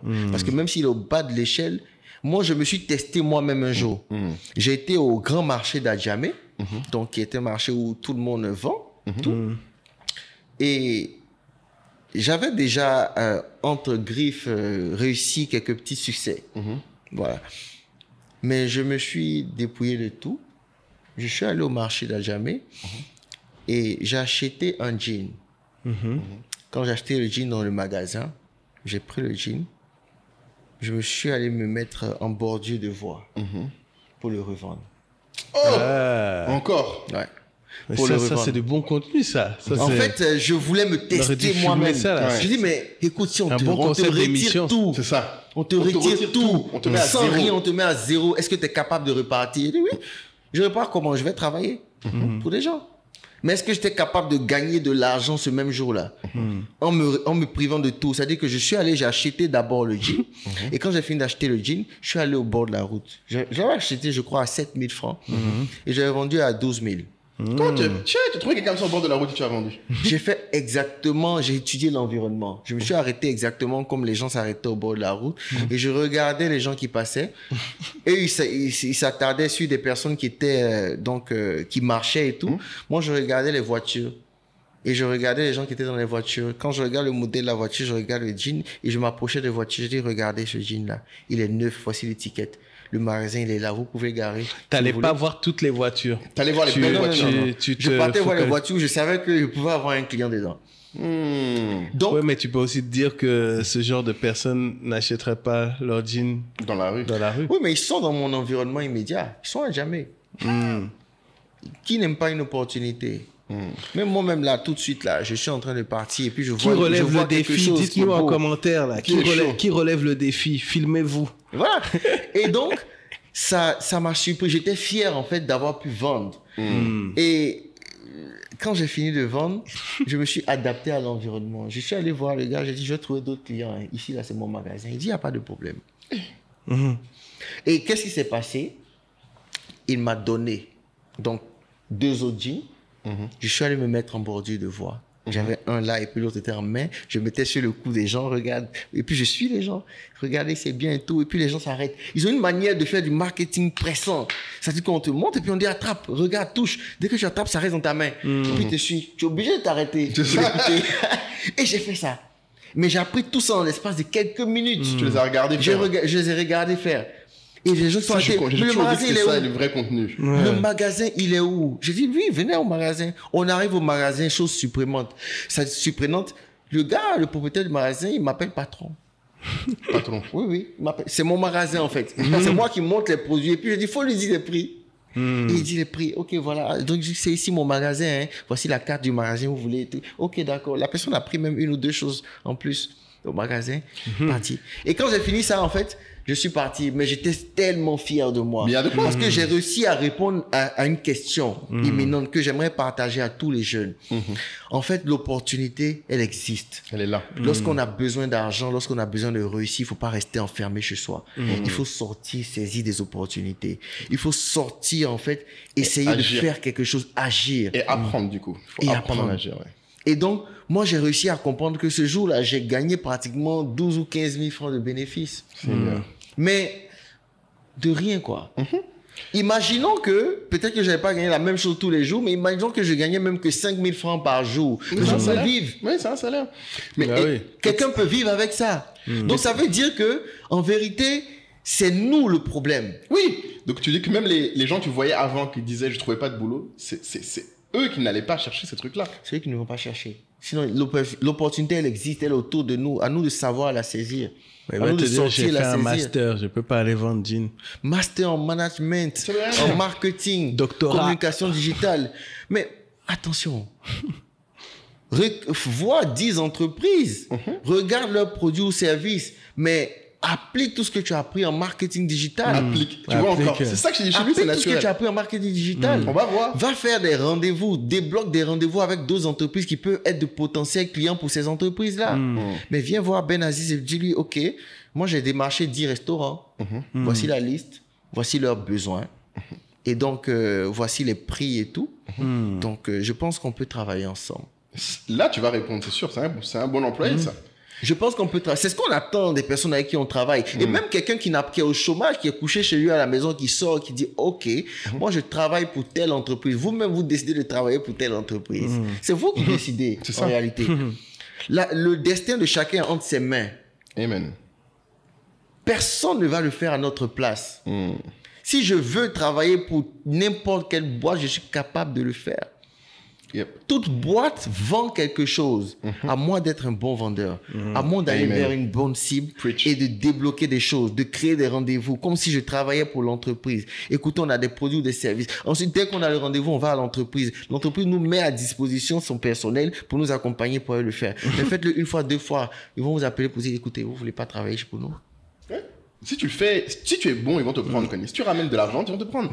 Et donc, si tu es bon, on applique ce qu'on apprend automatiquement. Mais le problème, c'est que j'ai l'impression que beaucoup de gens n'appliquent pas. Et juste pour revenir à ce que tu disais, tu vois, il y a ma deuxième question qui restait avant qu'on conclue, qui était importante pour moi, c'est ce que tu viens de raconter, cette histoire d'aller à Djamé. Je te parie tout ce que tu veux. On va faire un short avec ça. On va me mettre sur TikTok. Parce que c'est pas sur Insta, sur TikTok. Et un truc qui arrive souvent avec toi et qui m'éclate à chaque fois, c'est dans les commentaires, il y a plein de gens qui disent que tu mens. Ah bon? Oui, qui disent que c'est pas possible. Ah bon? Et tu sais pourquoi ça m'éclate? Parce que les gens qui disent que tu mens, c'est toujours ceux qui, en fait, ça leur paraît impossible. Complètement impossible. Et ce qui est fou, c'est que c'est les mêmes gens, si tu vas, moi ce que j'aime bien faire, c'est aller voir leur profil à eux. Souvent, c'est des gens, dans leur profil, il n'y a que des choses distrayantes. Il n'y a rien d'instructif. C'est-à-dire qu'en fait, c'est des gens qui passent leur journée à se distraire et qui ne font rien qui les pousse vers l'avant. Et c'est marrant parce que souvent les gens, je me souviens à une époque, tu avais fait l'interview et j'avais lu en bas et les gens disaient mais comment il peut mentir, téléphone là qui dit qu'il a acheté à 2500, il n'y a pas de téléphone. À 2000 francs voilà. Et que j'ai revendu à 2500 francs. Voilà. Et les gens disaient que c'est impossible, qui a trouvé un téléphone à 2000 francs. Et en fait, ce qui me tuait, c'est que les gens s'accrochaient à des détails pour dire que c'est faux au lieu de voir la maison. Tu sais, c'est comme on dit, tu t'obsèdes sur ce qu'il y a devant pour ne pas voir le message qu'il y a derrière. Ouais, le doigt au lieu de la lune. Et voilà, le doigt au lieu de la lune. C'est un problème de mentalité. Et ça, il n'y a rien à faire pour le changer, je pense. Il y a des gens qui sont négatifs de nature. Voilà, c'est un problème de mentalité. Bah, moi, surtout sur Internet. Excusez-moi, mais moi, si quelqu'un vient s'arrêter devant moi, donc qui est là où je veux être, et qui me dit, voilà ce que j'ai fait pour pouvoir y arriver, je vais regarder et puis je me dis tout de suite, s'il a pu le faire, c'est que je peux le faire aussi. Exactement. D'accord? Moi, j'ai commencé à la maison parce que Bill Gates a commencé dans son garage, ne serait-ce que ça. C'est ça ce que tu as dit. Ouais. Ne serait-ce que ça. Mais ce petit détail-là, j'aurais pu dire, oh non, attendez. Il a commencé dans son garage comment? C'est pas possible. C'est un menteur. C'est un menteur. Où les gens vont dire, mais lui, c'est facile, ses parents étaient riches. Il est milliardaire, ses parents étaient des riches, etc. Les gens ont toujours des excuses. Il a eu le financement et tout. Je me suis pas basé sur tout ça. Je dis, mais le gars, il a commencé dans son garage. Donc, quels que soient les moyens qu'il avait, mais le fait qu'il ait commencé dans son garage, à juste cette partie-là, moi, m'a servi. Et m'a permis d'éliminer toutes les barrières contraignantes, de construire, prendre des bureaux, cela. Non, j'ai une maison, je suis à la maison, là, je peux déjà faire une ferme, voilà, en entreposant des briques et puis commencer. Juste ça. Ouais. Et c'est sur ça qu'on doit s'inspirer. C'est ça qu'on doit s'inspirer. Moi, je l'ai dit, j'ai commencé l'entrepreneuriat. Peut-être aujourd'hui, c'est pas ce que je voulais faire. Moi, je voulais fabriquer des véhicules. Ouais. Peut-être que ça va venir un jour, je ne sais pas. Mais quand j'étais en classe de seconde, après avoir vu mes grands frères du quartier, j'ai eu tout de suite ma première vision cabine téléphonique en classe de terminale. Donc, en classe de seconde, j'achète mon téléphone portable à 2000 francs, écran bleu, un tout petit téléphone avec des touches. Un ami qui vient me dire, moi j'ai des problèmes, je veux vendre mon téléphone. J'ai besoin de 2000. Je dis, ok. J'achète. Et comme par hasard, je revends à quelqu'un d'autre à 2500. Et ça part comme ça. En cas de terminal, je vendais des téléphones à 80 000, 70 000. Donc, quand on m'appelait un peu le Jassamon de l'école, j'ai fait le lycée garçon de Benjerville et pour ceux qui l'ont fait avec moi pourront témoigner. Et donc... Tu avais quel âge? Donc 15 ans, c'est ça? Ouais, peut-être, ouais. À partir de la classe de seconde jusqu'en terminale, ouais. Seconde, c'est 16 ans. 15 ans, 16 ans. Et j'avais commencé comme ça. Donc... Et aujourd'hui, en classe de terminale, ma première cabine téléphonique, j'ai acheté une puce. J'ai vu les cabinistes du quartier, ils m'ont expliqué comment ça fonctionnait, mais j'avais pas les moyens d'embaucher quelqu'un. Donc, je m'arrête devant ma salle de classe, je leur dis, écoutez, à partir de maintenant, si vous voulez faire un transfert téléphonique, je suis là. Je suis votre gars. Donc, c'était ma cible, mais je savais même pas encore que ça s'appelait cible. Mais je répondais automatiquement aux besoins directement. J'ai pas l'argent pour faire une caisse, m'asseoir, gérer, ni le temps. Donc, il faudrait que j'agisse dans mon environnement. Mes amis de classe sont là, ils ont des téléphones. C'est intéressant, c'est exactement ce que tu as raconté dans le podcast avec Philippe. Et c'est cette partie qui m'intéresse. Et du coup, tu pars de 16 ans avec 2000 francs. Et aujourd'hui, dans ton groupe, au total, tu ferais combien de chiffre d'affaires, on dirait, aujourd'hui? Ah, quand même beaucoup. Hein. Le chiffre d'affaires, il varie, mais quand même beaucoup dans le groupe. Tu dirais quoi? 3 milliards, 4 milliards, 10 milliards? Pas encore à 3 milliards, mais autour de 1 milliard et poussière. 1 milliard à 1 milliard de aujourd'hui. Et environ, on peut dire qu'on est... Tu veux déjà une vignette de 2000 francs à 1 milliard de chiffre d'affaires? On tend vers 2 milliards, on espère pouvoir l'atteindre. C'est ça. Mais en même temps, on espère pouvoir croître rapidement. Oui, c'est ça. Moi, je me suis donné l'année 2025, mais vraiment de pousser, de faire des levées de fonds, d'ouvrir le capital, de pousser véritablement. Donc, parce que j'ai l'impression que les idées, elles sont là, les projets, ils sont là. Ce qui manque, c'est mais il faut pousser, véritablement. Il faut avoir une croissance rapide.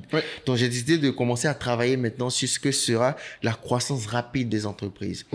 Donc, beaucoup de gens arrivent à le faire. Comme tu l'as dit, comment multiplier son chiffre d'affaires par 10? C'est possible. J'arrivais à le faire au départ. Oui, mais maintenant, il faut plus de moyens pour Maintenant, il faut beaucoup plus de moyens pour le faire.